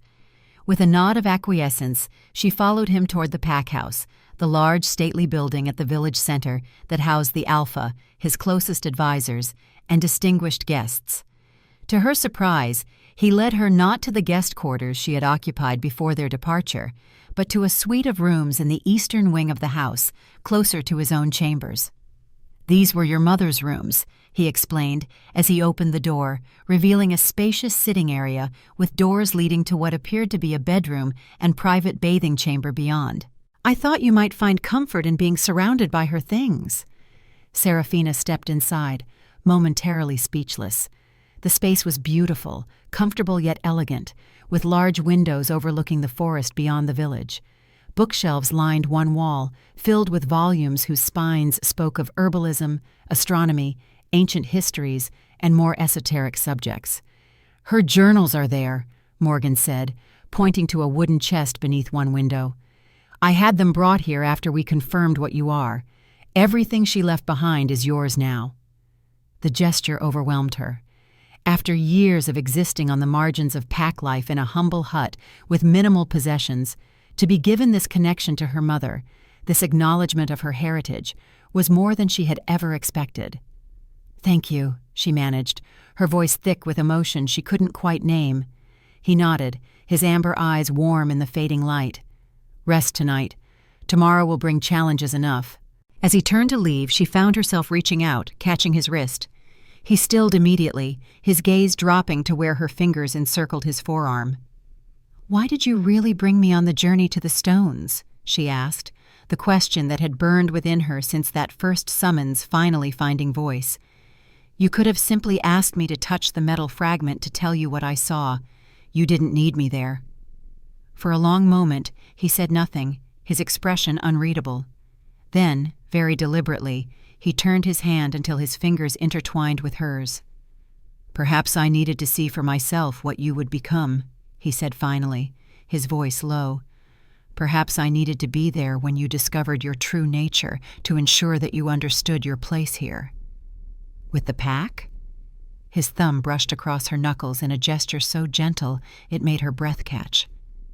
"With me." Before she could respond, before she could even fully process the implication of his words, he released her hand and stepped back. "Tomorrow," he said, the single word somehow both a promise and a farewell. And then he was gone, leaving her alone with her mother's legacy and the dawning realization that her relationship with the Alpha had shifted into territory as unknown and potentially transformative as her newly awakened power. Sleep eluded her that night despite her exhaustion. She spent hours poring over her mother's journals by lamplight, absorbing the elegant script that detailed the history and practices of the lunar priestesses. The revelations were both illuminating and overwhelming. Generations of women who had served as guardians of the boundary between worlds, wielding power drawn from the moon itself to maintain balance in places where different realms touched. Her inability to shift suddenly made perfect sense. She had never been meant to take wolf form because she wasn't truly wolf-kind. The lunar priestess bloodline was something separate, something that had occasionally aligned itself with wolf packs for mutual protection, but remained distinct in its purpose and abilities. Dawn was breaking when she finally closed the last journal, her mind swimming with new knowledge and techniques she would need to master. She moved to the window, watching as golden light spilled across the village, transforming the mundane into something briefly magical. A soft knock at her door roused her from contemplation. "Enter," she called, expecting perhaps a servant with breakfast. Instead, Victoria appeared, her expression a mixture of excitement and concern. "The Eastern Valley Alpha has arrived," she announced without preamble, "and he's brought his son." Seraphina frowned, not immediately grasping the significance. "Is that unusual?" "His son, Seraphina," Victoria emphasized. "Alexander. They say he's being offered as a potential mate for you." The statement was so unexpected that Seraphina could only stare at her in confusion. "A mate for me? That's absurd." Victoria shook her head. "Not anymore. You're a lunar priestess, rare, powerful, valuable. Any pack would consider it an honor to align themselves with your bloodline." She stepped closer, lowering her voice, though they were alone. "The council meeting is in an hour. Morgan is not pleased with this development." A complicated emotion she couldn't quite name stirred within her at the mention of Morgan's displeasure. "Why would he care who is offered as my mate?" Victoria gave her a look that suggested she was being deliberately obtuse. "Because of what happened at the Triad Stones. Because of how he defended you before the pack yesterday." She tilted her head, studying Seraphina. "Because of how he looks at you when he thinks no one notices." Heat rushed to her face. She turned back to the window, unwilling to let Victoria see how her words affected her. "He sees me as an asset to the pack, nothing more." "If you believe that, you're not nearly as perceptive as a lunar priestess should be," Victoria said with gentle reproach. After a moment she added, "You should prepare for the council. Wear this." She laid a garment across the bed, a dress of pale silver blue that shimmered subtly in the morning light. "It was your mother's for ceremonies and important occasions. It seemed fitting." After Victoria left, Seraphina approached the dress with something like reverence. The fabric was unlike anything she'd ever worn, lighter than it appeared, with an otherworldly quality that seemed to capture and hold the light. When she slipped it on, it fit as though made for her, draping elegantly to accentuate her height and the subtle curves she usually concealed beneath practical clothing. She secured her mother's pendant around her neck, its silver crescent resting against her collarbone, and braided her fair hair in a more elaborate style than her usual simple plait. The woman who gazed back at her from the small mirror above the washing basin looked like a stranger, someone regal and composed, not the outcast healer's apprentice she had been just days ago. The council chamber occupied the largest room in the pack house, a circular space with a vaulted ceiling and windows placed to catch the maximum amount of natural light. When she entered, conversations immediately stuttered to silence as all eyes turned to her. The room was arranged with a large round table at its center, around which sat Morgan, Garrett, Eleanor, and several other high-ranking pack members. Also present were two strangers, a middle-aged man with steel-gray hair and sharp features who could only be the Eastern Valley Alpha, and a younger man who shared his coloring but possessed a softer, more scholarly air.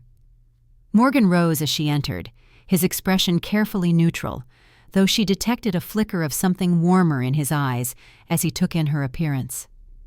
"Seraphina," he said formally, "join us." He gestured to an empty chair, not at the periphery where guests might sit, but directly to his right, a position of honor that caused several council members to exchange glances. As she moved to take the seat, she caught Garrett's eye. To her surprise, the usual disdain in his expression had been replaced by something more complex, a grudging respect perhaps, or at least a re-evaluation of her place in the pack hierarchy. "Alpha Gregor," Morgan continued once she was seated, turning to the older visitor, "may I present Seraphina Reed, lunar priestess and member of our pack." The Eastern Valley Alpha inclined his head, studying her with undisguised interest. "So the rumors are true," he said, his voice smooth as polished stone. "A lunar priestess awakens in our time. My pack is honored to bear witness, as is my son, Alexander," he added, gesturing to the younger man, who offered her a smile that seemed genuinely warm rather than calculating. "The honor is mine," Seraphina responded, finding confidence in the formal rhythm of the exchange. Morgan reclaimed control of the conversation with subtle authority, steering it toward the purpose of the council.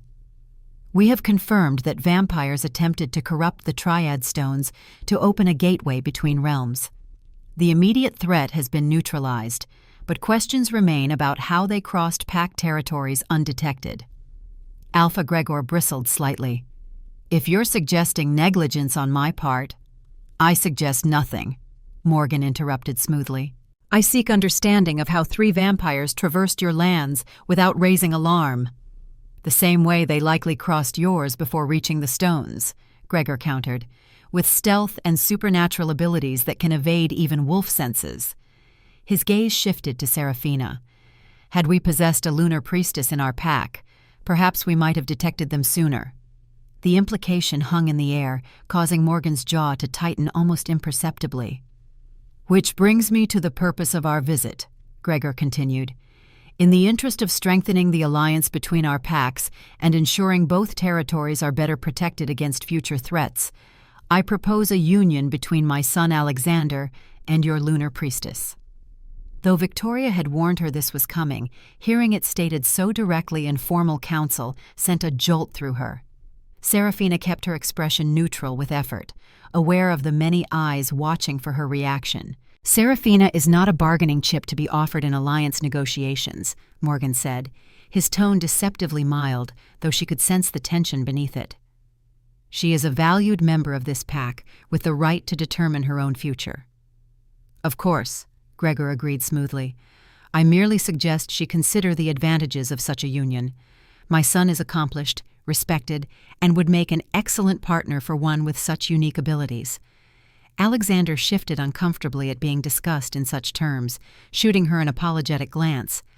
"The Northern Ridge Alpha arrives tomorrow," Garrett interjected, his tone deliberately neutral. "I understand he brings a similar proposal." Her fingers tightened around the pendant at her throat. In the space of days, she had gone from pack outcast to apparently highly desirable political alliance. The irony might have been amusing if it weren't so overwhelming. "Perhaps," Eleanor spoke for the first time, her ancient voice commanding attention despite its frailty, "we should hear from the lunar priestess herself. It is her future we discuss so freely." All eyes turned to her in the sudden silence. She could hear the distant sounds of the village, children laughing, hammers striking at the blacksmith's forge, life continuing as it always had while her world transformed around her. "I am honored by Alpha Gregor's proposal," she began carefully, choosing each word with deliberation. "But I have only just discovered my heritage, my abilities. There is much I must learn before I could consider binding myself to any mate, regardless of which pack they belong to." Gregor frowned, clearly displeased with her response, but his son surprised her by nodding with what appeared to be genuine understanding. "A wise approach," Alexander said, speaking for the first time. His voice was gentler than his father's, with an intellectual quality that suggested he valued thought over action. "Power such as yours requires mastery before such life-altering decisions can be made." His father shot him a look of barely concealed annoyance before smoothing his expression once more. "Of course, we would not rush such an important decision. Perhaps a period of courtship would be appropriate to allow you to become acquainted with my son while you continue your studies." Before she could respond, Morgan rose to his feet, his movement so sudden that everyone at the table tensed. "The council will recess until this afternoon," he announced, brooking no argument. "Alpha Gregor, you and your son are welcome to refresh yourselves after your journey. Garrett will show you to your quarters." The dismissal was clear. After a moment of tense silence, Gregor inclined his head in reluctant acquiescence. As the council members filed out, Morgan caught her eye with a subtle gesture that indicated she should remain. When the chamber had emptied, he closed the heavy wooden door and turned to her, his expression finally revealing the tension he had controlled during the council. "You don't have to consider his proposal," he said without preamble, moving to stand before her. "Or any proposal that may come from the Northern Ridge Alpha tomorrow." "I know," she replied, studying his face. "I meant what I said about needing time to understand what I've become." He nodded, some of the tension leaving his shoulders. "Your mother's journals will help, but practical instruction would be better. There may be other lunar priestesses in hiding. Once things settle here, we can search for them." "We?" she echoed, the single word carrying a wealth of questions. Morgan's gaze intensified, fixing on her with that predator focus she had come to associate with him. "Did you think I would send you away to seek your kind alone? You are under my protection, Seraphina." "Is that all I am to you?" The question escaped before wisdom could contain it.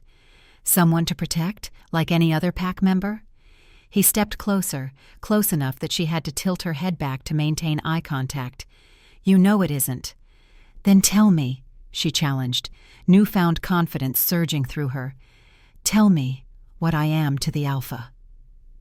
For a heartbeat, he remained silent, searching her face as though looking for something crucial. Then, with deliberate slowness, he raised a hand to her cheek, his palm warm against her skin. "You are the moon to my darkness," he said, his voice low and intense.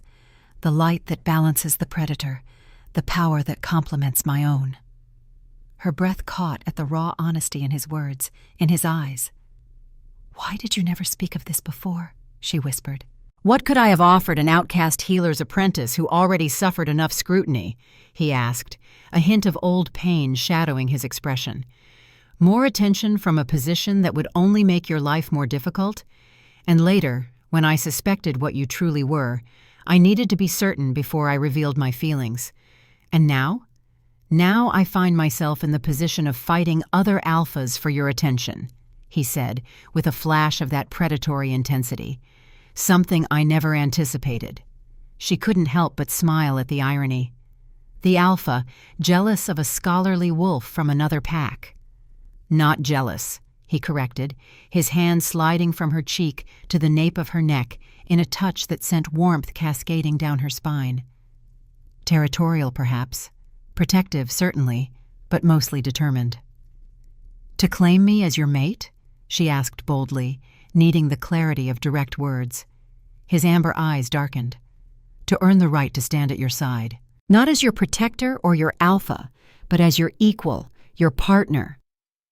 The sincerity in his voice, in his eyes, touched something deep within her, a longing she had suppressed for so long she had almost forgotten it existed, the longing to belong, not as a tolerated outsider, but as someone cherished for exactly who and what she was. "And if I need time?" she asked, needing to be certain this wasn't just another form of claiming or control. "Then you shall have it," he replied without hesitation. "I have waited a decade to understand what drew me to you from the moment you came of age. I can wait longer for you to choose your path freely." The generosity of this response, from a man accustomed to command, to having his every wish immediately fulfilled, moved her deeply. She lifted her hand to cover his where it still rested against her neck. "Thank you," she said simply. A sound at the door broke the intimate moment between them. Garrett entered without knocking, his expression grave.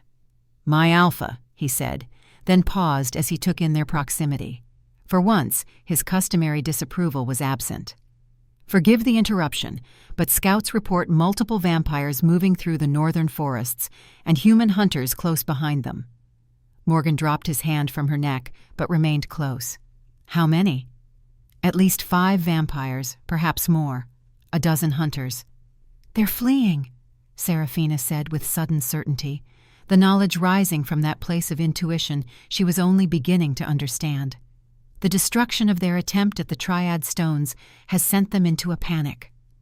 "They're running from something, or to something," Morgan countered grimly. He turned to Garrett. "Gather the elite warriors. We intercept them before they reach the village." As Garrett departed, Morgan turned back to her. "Stay within the pack house. You'll be safe here." "No," she said firmly, her hand rising to the pendant at her throat.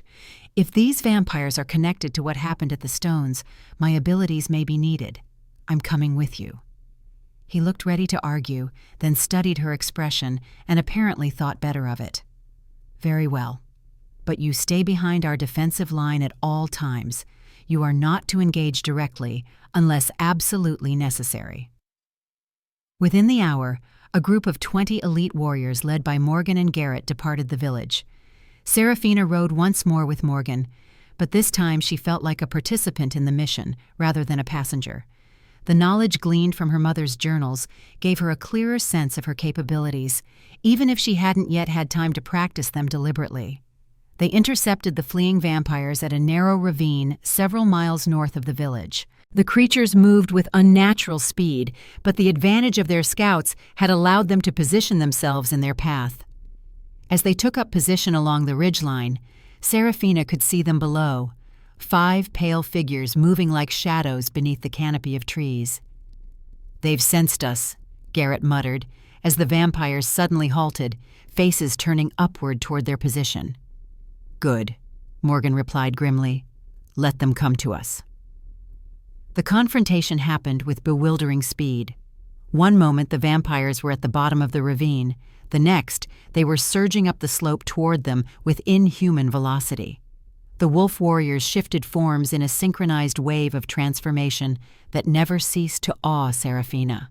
What followed was chaos, snarls and unearthly shrieks, the flash of teeth and claws, bodies moving almost too quickly for human eyes to track. She remained behind the defensive line as promised, but kept her hand on her pendant, ready to call upon its power if needed.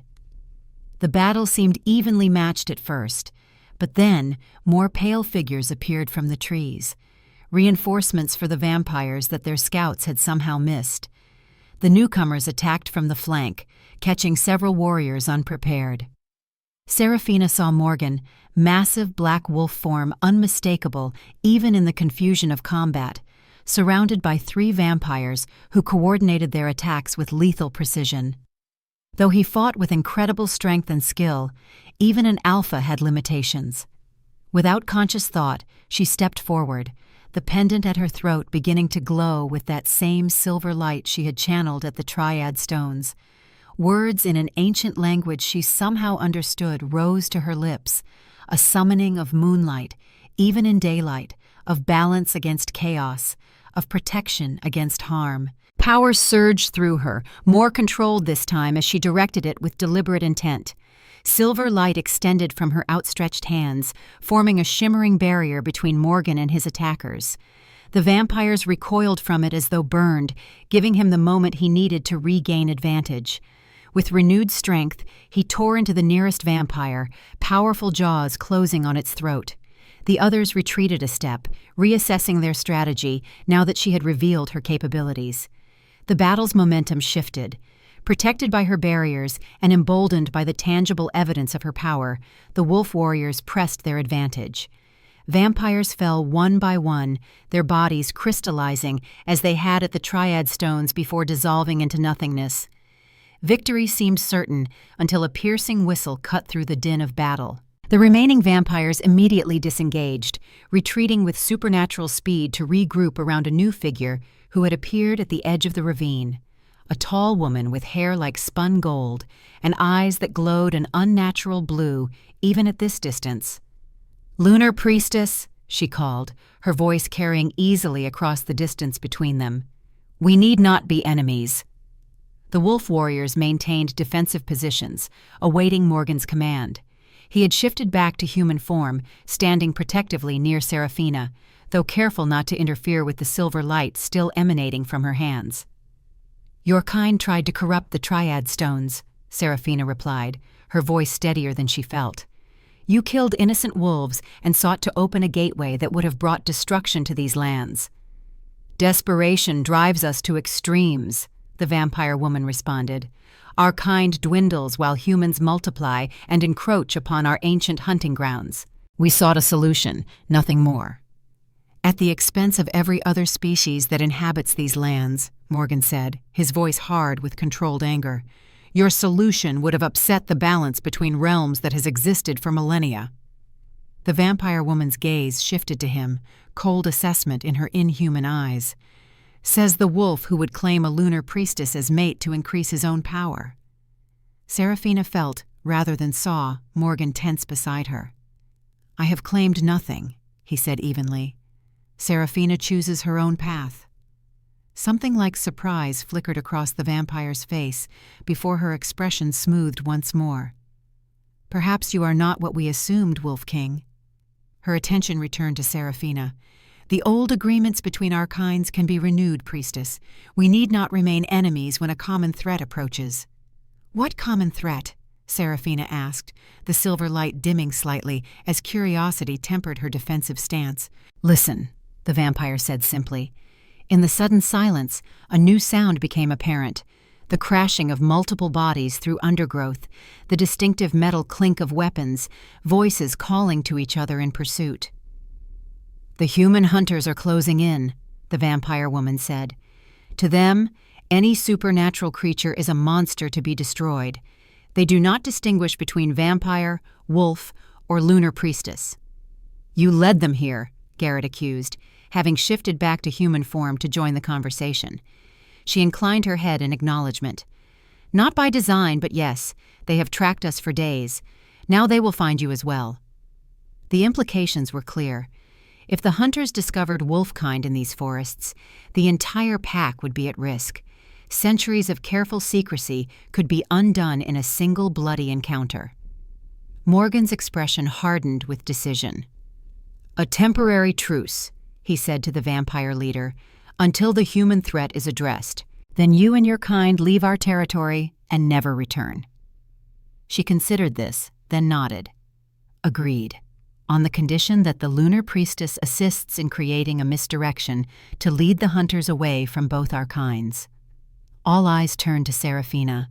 The weight of responsibility settled on her shoulders.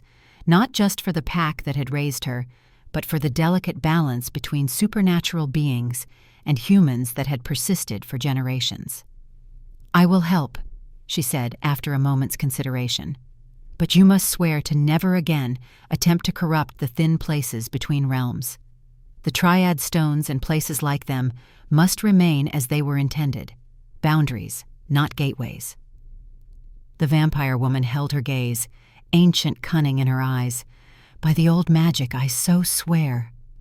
Power rippled through the air as her oath took hold, a binding more tangible than mere words.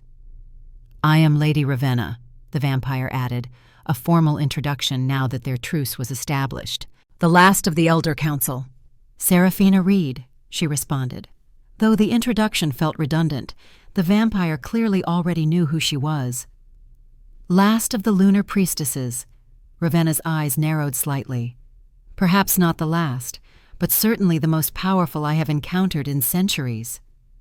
Before Seraphina could question this cryptic statement, the sounds of pursuit grew louder. The hunters were getting closer.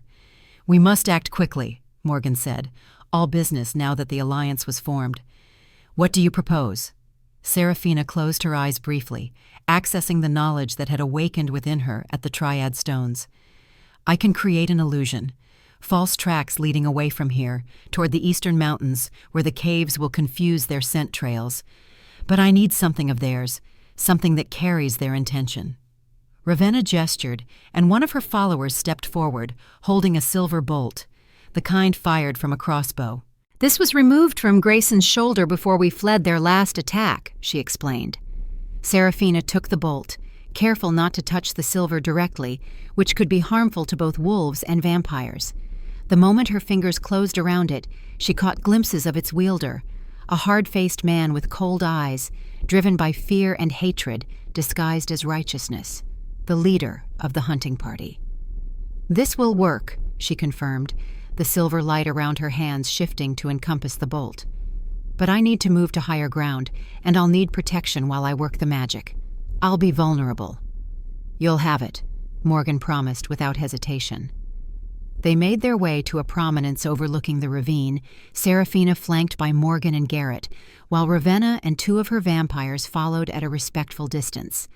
The rest of both groups positioned themselves strategically around the area, ready to engage if the hunters arrived before the deception was complete. At the highest point, Seraphina knelt, placing the silver bolt on the ground before her. Closing her eyes, she drew upon her newly awakened abilities, channeling the power of her bloodline. The pendant at her throat began to glow, casting her face in ethereal silver light. Ancient words flowed from her lips, a language older than human memory, but somehow familiar to her tongue. She felt the magic building within and around her, the essence of moonlight, of illusion and redirection, of paths altered and perceptions shifted. The silver bolt rose into the air, hovering before her as it began to pulse with captured energy. Then, with a sharp gesture of her hands, she sent it flying across the ravine and into the forest beyond, trailing silver mist that settled in a perfect imitation of hurried footprints and disturbed vegetation, a false trail leading away from their actual position. As the spell completed, Seraphina swayed, suddenly lightheaded. Morgan was at her side instantly, one strong arm supporting her. "Did it work?" Garrett asked, peering into the distance where the silver mist had already dissipated, leaving only the subtle evidence of passage. "It worked," Ravenna confirmed, her preternatural senses detecting what the wolves could not yet perceive. "The hunters have altered course. They follow the false trail now." Seraphina leaned gratefully against Morgan's solid warmth, the exertion of the spell having drained her more than she expected. "The illusion will hold for several hours," she explained, "long enough for them to reach the eastern caves. Once there, the natural confusion of sense will keep them occupied until they give up and return to wherever they came from." "Clever," Ravenna acknowledged with something like respect. "You have mastered your abilities quickly for one so recently awakened." "Not mastered," Seraphina corrected. "Remembered, perhaps. The knowledge was always there, just dormant." Morgan's arm tightened around her. "We should return to the village. You need rest." She couldn't argue with that assessment. Her limbs felt heavy, her thoughts beginning to blur at the edges. Using her power twice in such a short time had taken more of her energy than she had anticipated. "The truce holds until we are certain the hunters have truly departed our territories," Morgan said to Ravenna. "After that, your kind must honor our boundaries." The vampire woman inclined her head in acquiescence. "We will retreat to the northern caves until it is safe to travel farther. You have my word that no wolf will be harmed." "And you have mine that no vampire who honors this agreement will be hunted by my pack," Morgan responded, the formal exchange sealing their temporary alliance. As they parted ways, Ravenna cast one last appraising look at Seraphina. "When you have fully come into your power, lunar priestess, seek me out. There are things about your mother you should know, truths only I remember." Before Seraphina could question her, the vampire was gone, vanishing into the shadows with her followers. The journey back to the village was slow and careful. Morgan insisted on carrying Seraphina, cradling her against his chest as though she weighed nothing at all. Too exhausted to protest, she allowed herself this closeness, her head resting against his shoulder, his steady heartbeat lulling her into a state of half-awareness. By the time they reached the pack house, darkness had fallen, and Seraphina was barely conscious. Morgan carried her directly to her mother's chambers, dismissing the concerned wolves who approached with questions about what had transpired. "Tomorrow," he told them firmly. "The council will be informed tomorrow. For now, double the patrols and ensure all pack members remain within our borders." Victoria appeared as if summoned by thought alone, helping to settle Seraphina into the comfortable bed. "She's drained her energy reserves," the record keeper explained, recognizing the symptoms. "It happens to those with magical abilities who push beyond their training. She needs rest and nourishment." Morgan nodded, reluctant to leave, but aware of his responsibilities. "Stay with her," he instructed Victoria. "Send word immediately if anything changes." As he turned to go, Seraphina caught his hand, her grip surprisingly strong despite her exhaustion. "Thank you," she murmured, "for trusting me." The corner of his mouth lifted in that almost smile. "It seems trust between us has been long overdue on both sides." With that, he was gone, leaving her to Victoria's capable care. The record keeper brought warm broth and fresh bread, insisting Seraphina eat despite her protest that she was too tired for food. "The energy must come from somewhere," Victoria chided gently. "Either you replace it now, or your recovery will take twice as long." As she ate, Seraphina found her mind clearing, questions forming that could no longer be ignored. "Victoria," she began cautiously, "how much do you know about my mother? About what I am?" The other woman settled into a chair beside the bed, her expression thoughtful. "I know she was the last active lunar priestess of her generation, that she came to our pack seeking sanctuary when she was already carrying you, that Morgan's father, the previous alpha, granted her protection in exchange for her service as a healer and advisor." "And when she left?" Seraphina pressed, needing to understand the pieces of her past that still remained shrouded in mystery. Victoria's face grew somber. There were signs that someone was hunting her, strange tracks in the forest, offerings left at the edge of our territory, old symbols that Eleanor recognized as vampire communications. "Your mother chose to leave rather than draw danger to the pack." She paused, her gaze steady on Seraphina's face. "And to you, though you were too young to understand that at the time. But why didn't she take me with her?" The question that had haunted Seraphina for 5 long years finally found voice. If I was like her, if I had these abilities, wouldn't I have been safer at her side? "She believed you would be safer here, under Morgan's protection, until your powers manifested naturally," Victoria explained. "She made him promise to watch over you, to keep you safe without revealing your nature until you were ready. A promise he has kept, despite the personal cost." "Personal cost?" Seraphina echoed, confused. Victoria's smile was tinged with sadness. "The pack questioned his judgment, protecting a girl who couldn't shift, allowing her to remain when so many saw her as defective. Some even challenged his right to lead, believing his apparent favoritism toward you showed weakness." The revelation struck Seraphina hard. All these years, she had believed herself tolerated at best, ignored at worst, when in reality, Morgan had been shielding her, bearing the weight of criticism for her sake without ever letting her know. "Why wouldn't he tell me?" she whispered. "Because he gave his word to your mother," Victoria answered simply. "And because he understood that true strength sometimes lies in what we endure silently for others." Seraphina fell quiet, processing this new understanding of the man she had always seen as distant and unapproachable. The alpha who had carried the responsibility of her safety along with all the other burdens of leadership, asking nothing in return, expecting no gratitude for a duty fulfilled in secret. Before she could pursue the conversation further, exhaustion claimed her. Victoria helped her settle back against the pillows, drawing the covers up around her shoulders. "Rest now," she said softly. "Tomorrow brings the Northern Ridge Alpha and no doubt another proposal of alliance. You'll need your strength to face what comes next." Sleep claimed Seraphina swiftly, but it was not the peaceful oblivion she had hoped for. Her dreams were filled with fragments of visions, her mother standing before the triad stones, pendant glowing. Ravenna, younger and more vibrant, engaged in heated discussion with Elizabeth Reed. Morgan, watching her from afar as she gathered herbs in the forest, his expression a complex mixture of duty and something deeper. And beneath it all, a sense of urgency, of danger circling ever closer, of time running short before some crucial moment of decision arrived. She woke at dawn, disoriented but refreshed, the magical exhaustion having receded during the night. Rising from the bed, she moved to the window, watching as the village came to life below. Pack members went about their morning duties. Children played in the central square.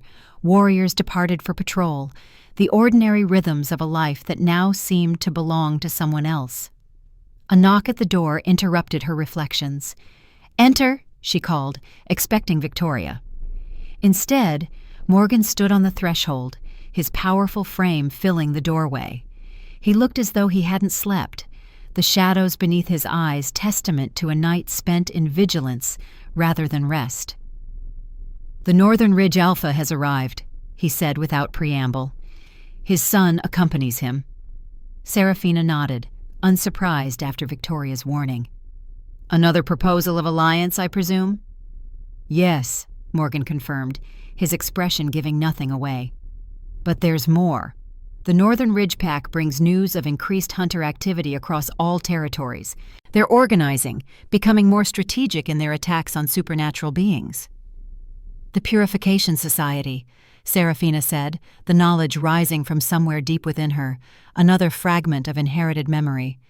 "Humans who dedicate themselves to eradicating what they see as unnatural creatures. My mother wrote of them in her journals." Morgan's gaze sharpened. What else did she write? Seraphina moved to the chest containing her mother's journals, extracting one bound in dark leather. That they have existed for centuries, waxing and waning in influence, that they possess knowledge passed down through generations, effective ways to hunt vampires, wolves, witches. She flipped through the pages until she found what she sought. Here, she writes that they are led by those who have encountered supernatural beings and survived, often bearing scars both physical and psychological. Their hatred is personal, their mission driven by fear disguised as righteousness. "Like the man you glimpsed when you touched the silver bolt," Morgan observed. "Yes." She closed the journal, meeting his gaze steadily. "This changes things, doesn't it? The threats we face are multiplying. Which is precisely why both the Eastern Valley and Northern Ridge Alphas seek alliance through you," he acknowledged. "A lunar priestess could tip the balance of power, provide protection against both vampires and human hunters." "And what do you think I should do?" she asked, genuinely curious about his perspective now that she understood more of their shared history. Morgan stepped fully into the room, closing the door behind him. "I think you should do what your heart and your newfound power tell you is right, not what serves any alpha's political agenda, including mine." The honesty of his answer shouldn't have surprised her, but it did. "Even if that means I choose to accept one of these proposals? To leave your pack?" Something flashed in his eyes, pain quickly masked, but he nodded. "Even then." Your mother entrusted me with your safety until you came into your power. That task is now complete. Your path forward is yours to choose." Seraphina studied him, seeing beyond the mask of leadership to the man beneath, a man who had honored a promise for years at personal cost, who had protected her without recognition or reward, who now offered her freedom when he could have attempted to bind her to him through politics or obligation. "And if I choose to stay?" she asked softly, "to remain with this pack?" Morgan's carefully controlled expression wavered. "Then you would be welcomed with the honor due your position. The pack has already seen your value, your courage. None would question your place among us now." "That's not what I'm asking," she pressed, taking a step closer to him. "What if I choose to stay with you, Morgan? Not as a protected asset, not as a political ally, but as—" She hesitated, suddenly uncertain how to articulate what had been growing between them since that first night at the harvest moon ceremony. Understanding dawned in his amber eyes, followed by a warmth she had glimpsed only in rare, unguarded moments. "Then I would consider myself the most fortunate of alphas," he said, his voice lowered to an intimate tone that sent a shiver down her spine. "To have earned the trust of someone who has every reason to distrust power and those who wield it." The intensity of his gaze made her heart race. This was not the formal alpha addressing a pack member, nor even the leader acknowledging a valuable ally. This was a man looking at a woman he desired, respected, perhaps even— "We should prepare for the council meeting," she said, needing a moment to collect her thoughts, to process the emotional undercurrent that threatened to overwhelm her careful consideration of her future. "The Northern Ridge Alpha is waiting." Morgan inclined his head, allowing her the space she had requested without comment. "Victoria left suitable attire," he said, gesturing to a garment draped over a chair that Seraphina hadn't noticed until now. "I will await you in the council chamber." As he turned to leave, she called after him, "Morgan?" He paused, looking back at her. "Thank you," she said simply, "for everything you did all these years. Victoria told me about the challenges you faced for protecting me." Something softened in his expression. "There is nothing I have done that I would not do again," he said quietly. "Remember that when you make your choice." With those words hanging in the air between them, he departed, leaving Seraphina to prepare for what promised to be another pivotal day in her rapidly transforming life. The council chamber hummed with tension as Seraphina entered. Today she wore the garment Victoria had left, a deep blue dress with silver embroidery along the hem and sleeves, designs that she now recognized as ancient lunar priestess symbols of protection and clarity. Her mother's pendant rested visibly at her throat, no longer hidden as it had been for most of her life. All conversation ceased as she stepped through the doorway. Morgan stood immediately, his position at the head of the round table making his status clear. Beside him sat Garrett, expression uncharacteristically thoughtful as he observed her entrance. Alpha Gregor and his son Alexander from the Eastern Valley Pack were present, as were two new faces, an older man with a weathered countenance and piercing gray eyes who could only be the Northern Ridge Alpha, and a younger man with the same sharp features who stood with military bearing. "Seraphina Reed," Morgan announced formally, "lunar priestess of the Eastern Forest Pack. Join us." As before, he indicated the seat to his right, a position that spoke volumes to everyone present. She took it with newfound confidence, noting the flicker of displeasure on the Northern Ridge Alpha's face. "Alpha Axel," Morgan continued, "may I present Seraphina Reed, who awakened to her heritage at the Triad Stones 3 days past. Seraphina, this is Alpha Axel of the Northern Ridge Pack and his son, Commander Blake." Seraphina inclined her head respectfully. "I am honored to meet you." Alpha Axel's gaze was calculating as he assessed her.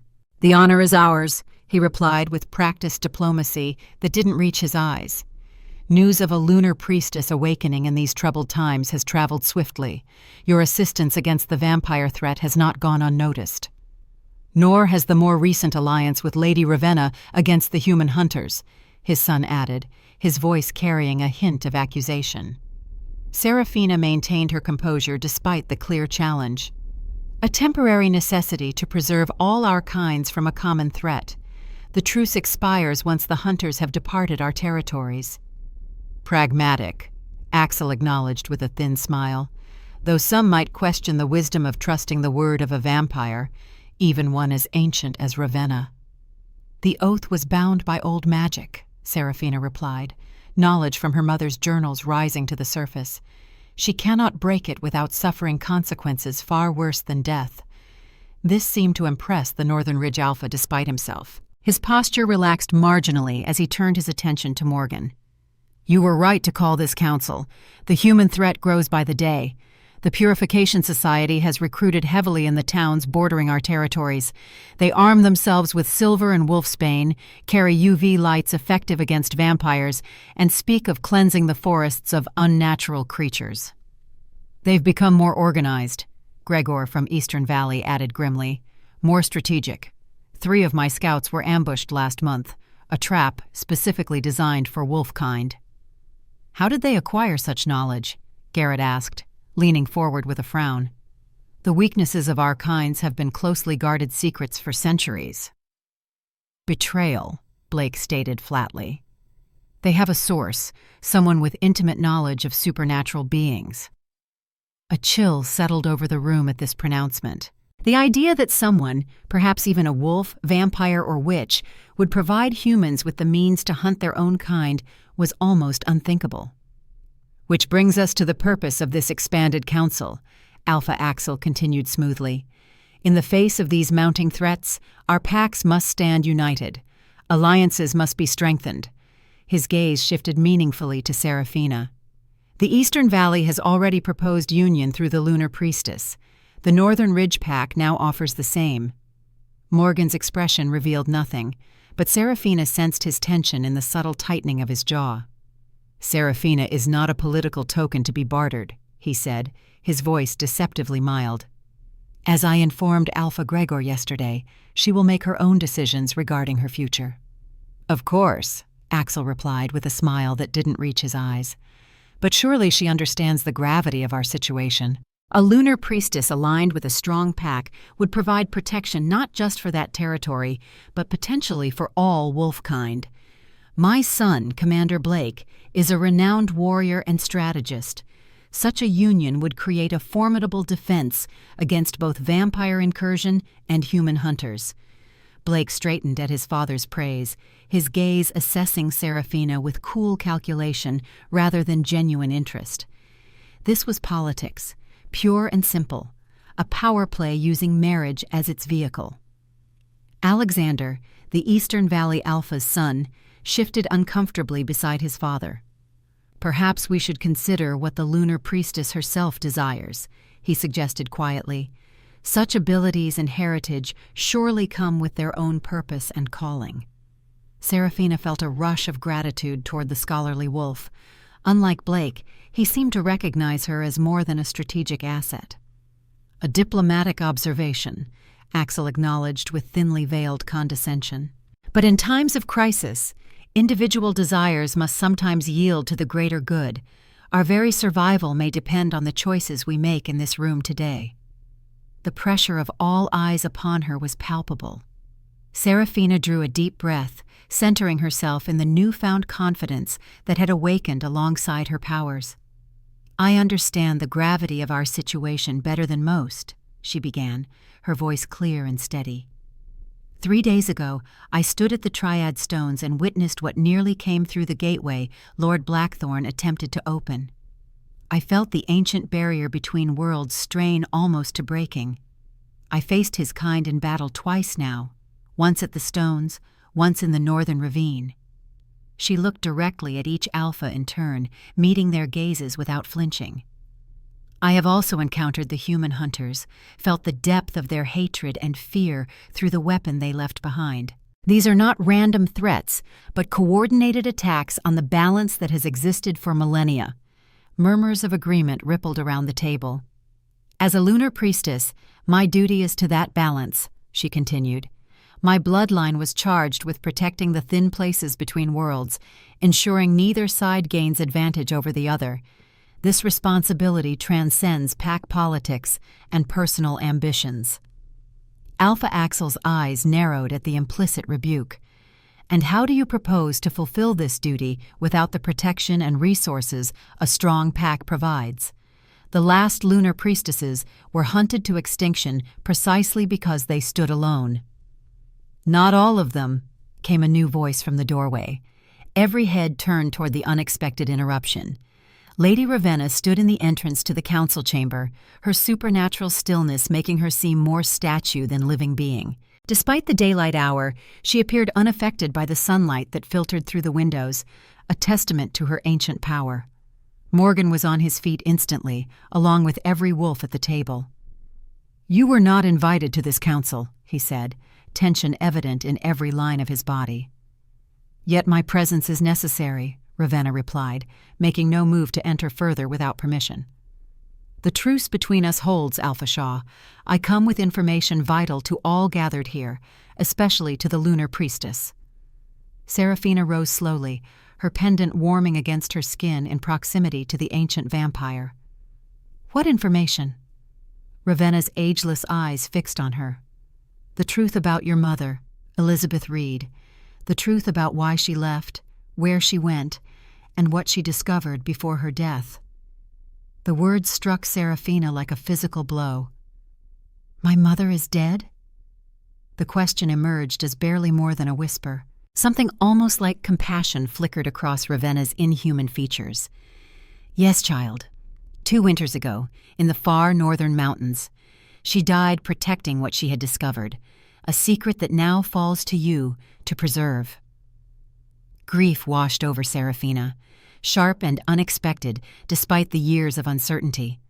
She had always maintained a small hope that her mother might someday return, might explain her reasons for leaving.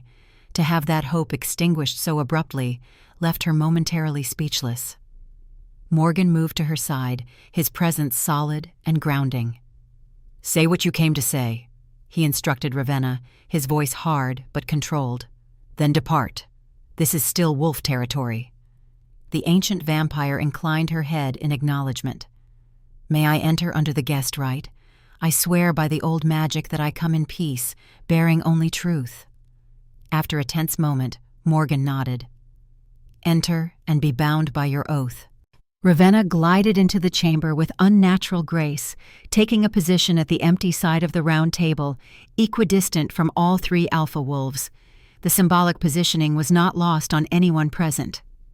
16 years ago, she began without preamble, a human child was born in a small village at the edge of what you call the Northern Ridge Territory. A special child, one who could see the world beyond the veil that separates the mortal realm from others. This sight made him both gifted and vulnerable. Elizabeth Reed, already serving as guardian of the Triad Stones, sensed his emergence and went to protect him.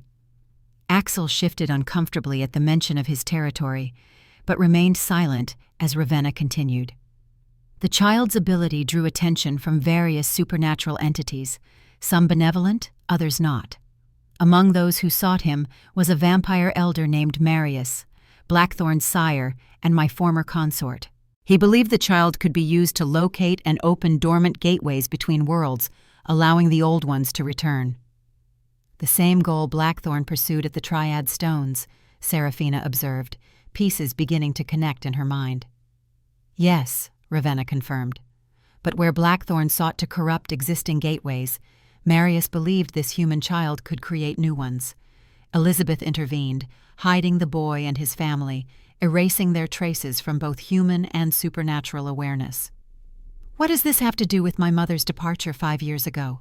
Seraphina asked, struggling to see the connection. "Marius never ceased his search," Ravenna explained. "When you began showing signs of your heritage, subtle uses of power that you likely didn't even recognize as such, he sensed the awakening of lunar priestess energy. He connected it to Elizabeth and realized she must have borne a daughter who might lead him to the boy. Understanding dawned on Seraphina. She left to draw him away from me." Ravenna nodded.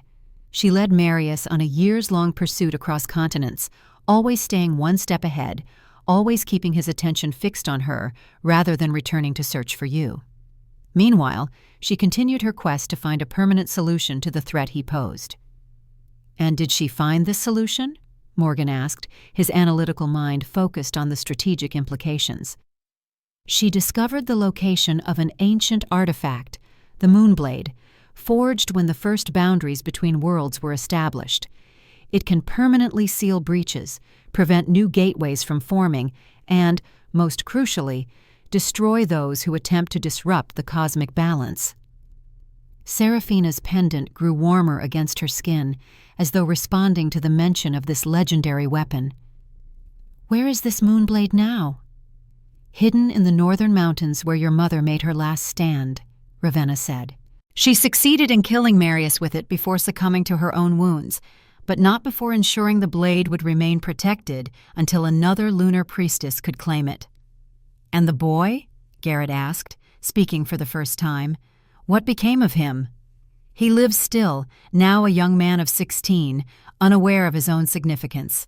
Elizabeth's magic continues to shield him, though that protection weakens with each passing day since her death."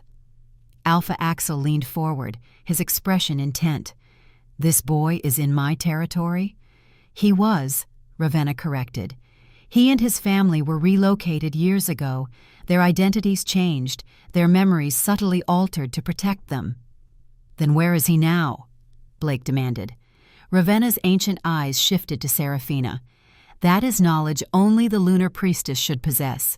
The fewer who know, the safer he remains." The implications of her statement hung heavy in the air.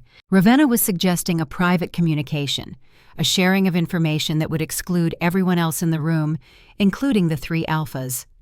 Morgan broke the tense silence. "What exactly are you proposing, Ravenna?" The vampire's lips curved in a smile that held no warmth. "A new alliance, not through marriage or political maneuvering, but through necessity. The Purification Society grows stronger because they have been guided by an unseen hand, a traitor to all our kinds who seeks to use human fear as a weapon." "Blackthorn is dead," Seraphina pointed out. "Who else would benefit from such chaos?" "Blackthorn was merely a lieutenant," Ravenna revealed. "There are others, older and more cunning, who shared Marius's vision of returning the old ones to this world. They believe that by eliminating enough supernatural beings, vampires, wolves, witches, they can weaken the fabric between worlds and create natural tears in the veil, using humans as their unwitting tools," Alexander murmured, his scholarly mind grasping the strategy. "Precisely," Ravenna confirmed. "The Purification Society believes they hunt monsters, unaware they are being manipulated into serving a far darker purpose." Alpha Axel's expression had grown thunderous. "You expect us to form an alliance with vampires? After centuries of conflict? After your kind killed my scouts?"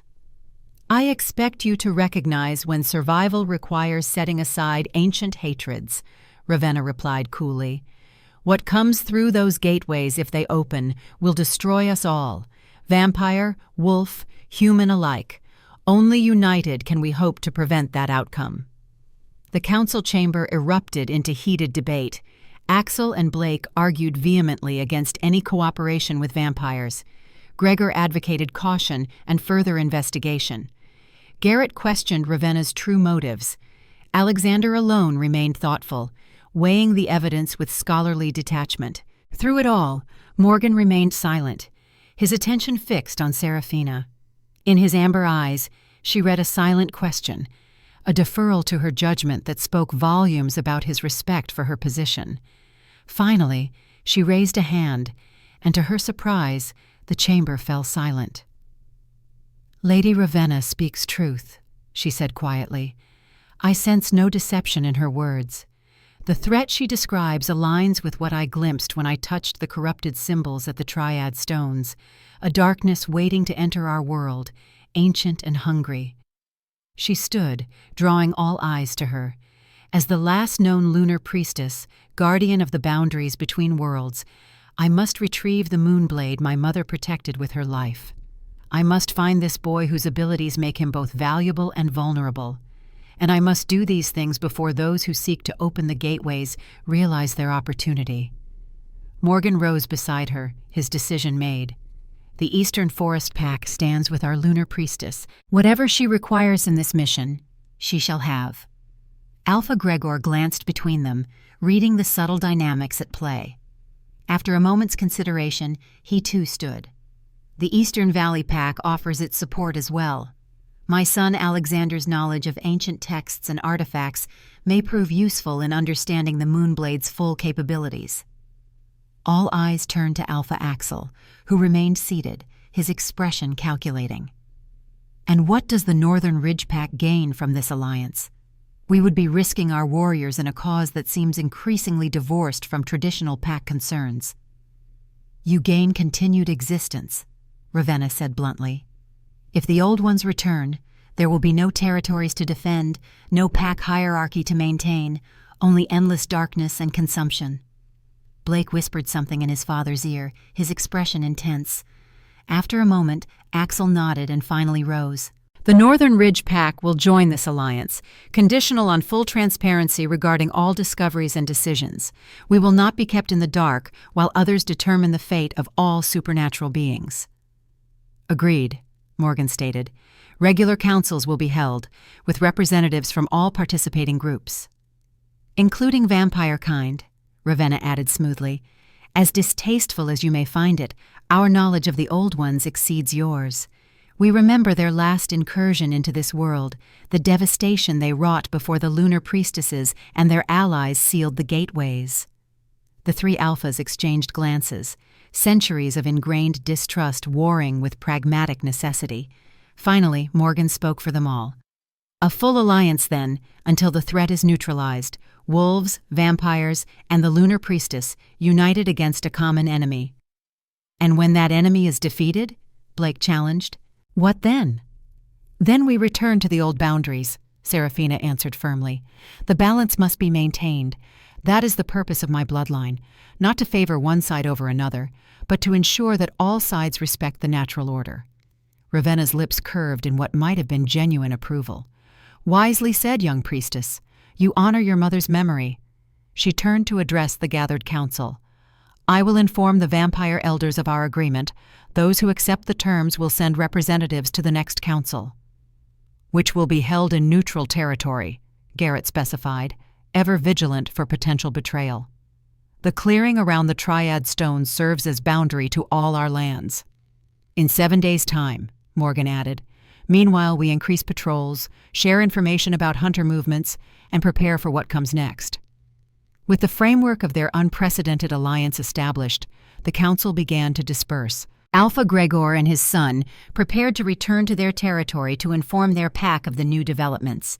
Alpha Axel and Commander Blake departed with similar purpose, though their acceptance of the situation remained clearly grudging. Ravenna lingered, her ancient eyes fixed on Seraphina. A moment of your time, priestess. Alone. Morgan tensed beside her, protective instincts evident in his stance.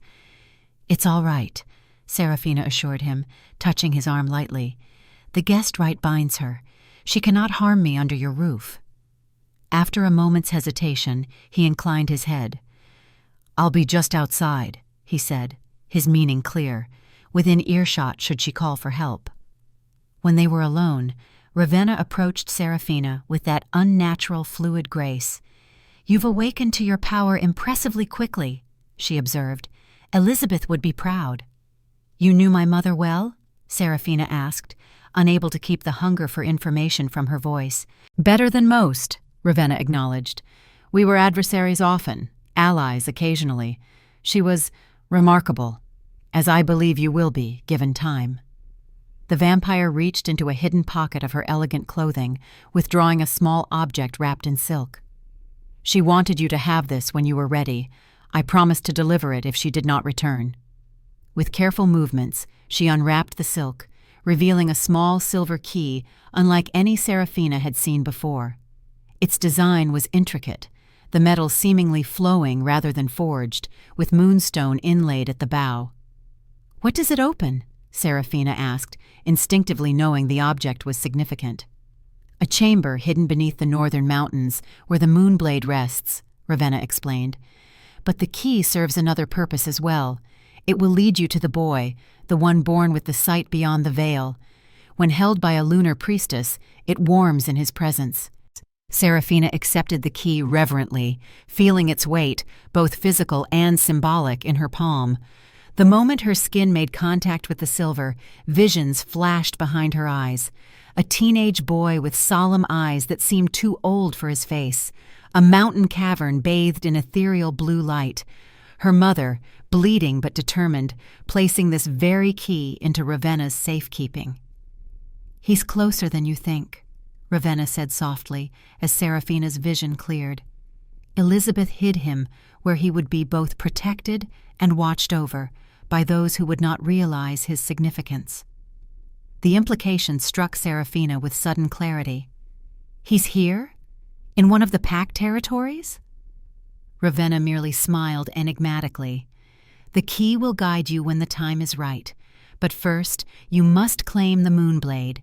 Without it, you cannot hope to stand against what comes." "Will you accompany me to the northern mountains?" Seraphina asked, surprising herself with the request. "No," Ravenna replied. "That journey is for you alone, or with companions of your choosing. I have my own role to play in the coming conflict, gathering those of my kind who remember the old ways, who understand the danger of disrupting the cosmic balance." She stepped back, preparing to depart. "One last piece of counsel, young priestess. The visions you experience, the knowledge that comes to you unbidden, do not fear them. They are the collected wisdom of your ancestors flowing through your bloodline. Trust them, especially when they contradict what seems logical or expedient." With that cryptic advice, she turned to leave, pausing at the threshold. 7 days at the Triad Stones. The alliance begins in earnest then. After Ravenna's departure, Seraphina remained in the council chamber, turning the silver key over in her hands. The weight of responsibility settled on her shoulders.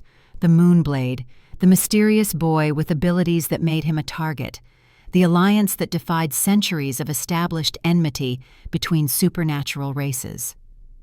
Morgan entered quietly, his gaze immediately finding the key in her hands. "What did she give you?"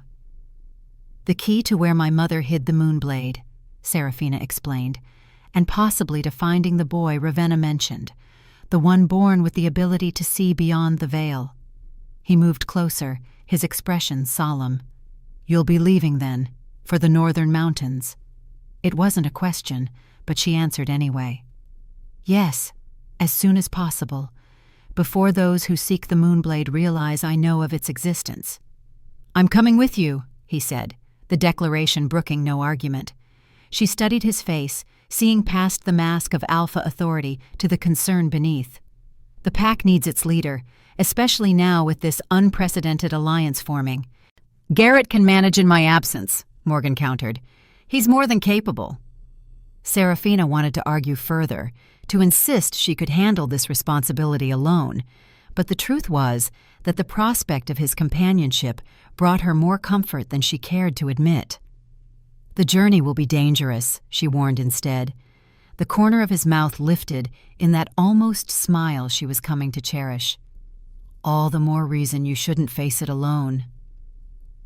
Something shifted between them in that moment, a subtle acknowledgement of the bond that had been forming since that first night at the Harvest Moon ceremony. More than alpha and pack member, more than protector and protected, something deeper and more complex. "There's something else," she said quietly. "The boy Ravenna spoke of, I think he might be here, somewhere within one of our territories. She hinted that my mother hid him where he would be both protected and watched over by those who would not realize his significance." Morgan's brow furrowed in thought. That could describe any number of situations. A human family living near but not within packlands. A mixed household, perhaps one parent human, one with distant wolf blood but unable to shift. "Like me," Seraphina murmured. "Until 3 days ago, everyone believed I was simply defective, a wolf who couldn't shift. What if this boy is hidden in plain sight in a similar way?" "It's possible," Morgan acknowledged. "But finding him will have to wait until after we secure the Moonblade, one impossible task at a time." She nodded, her fingers closing around the silver key. "We leave at dawn tomorrow," she decided. "Just the two of us. The smaller our group, the less attention we'll attract." "Agreed." His hand came to rest lightly on her shoulder, warm and reassuring. "Whatever comes, Seraphina, you won't face it alone. Not anymore." The promise in his words, in his touch, in his unwavering amber gaze, filled her with a certainty she had never known before. She was no longer the outcast healer's apprentice, tolerated but never truly accepted. She was Seraphina Reed, lunar priestess, last of an ancient bloodline charged with maintaining the balance between worlds. And for the first time in her life, she knew exactly who she was meant to be.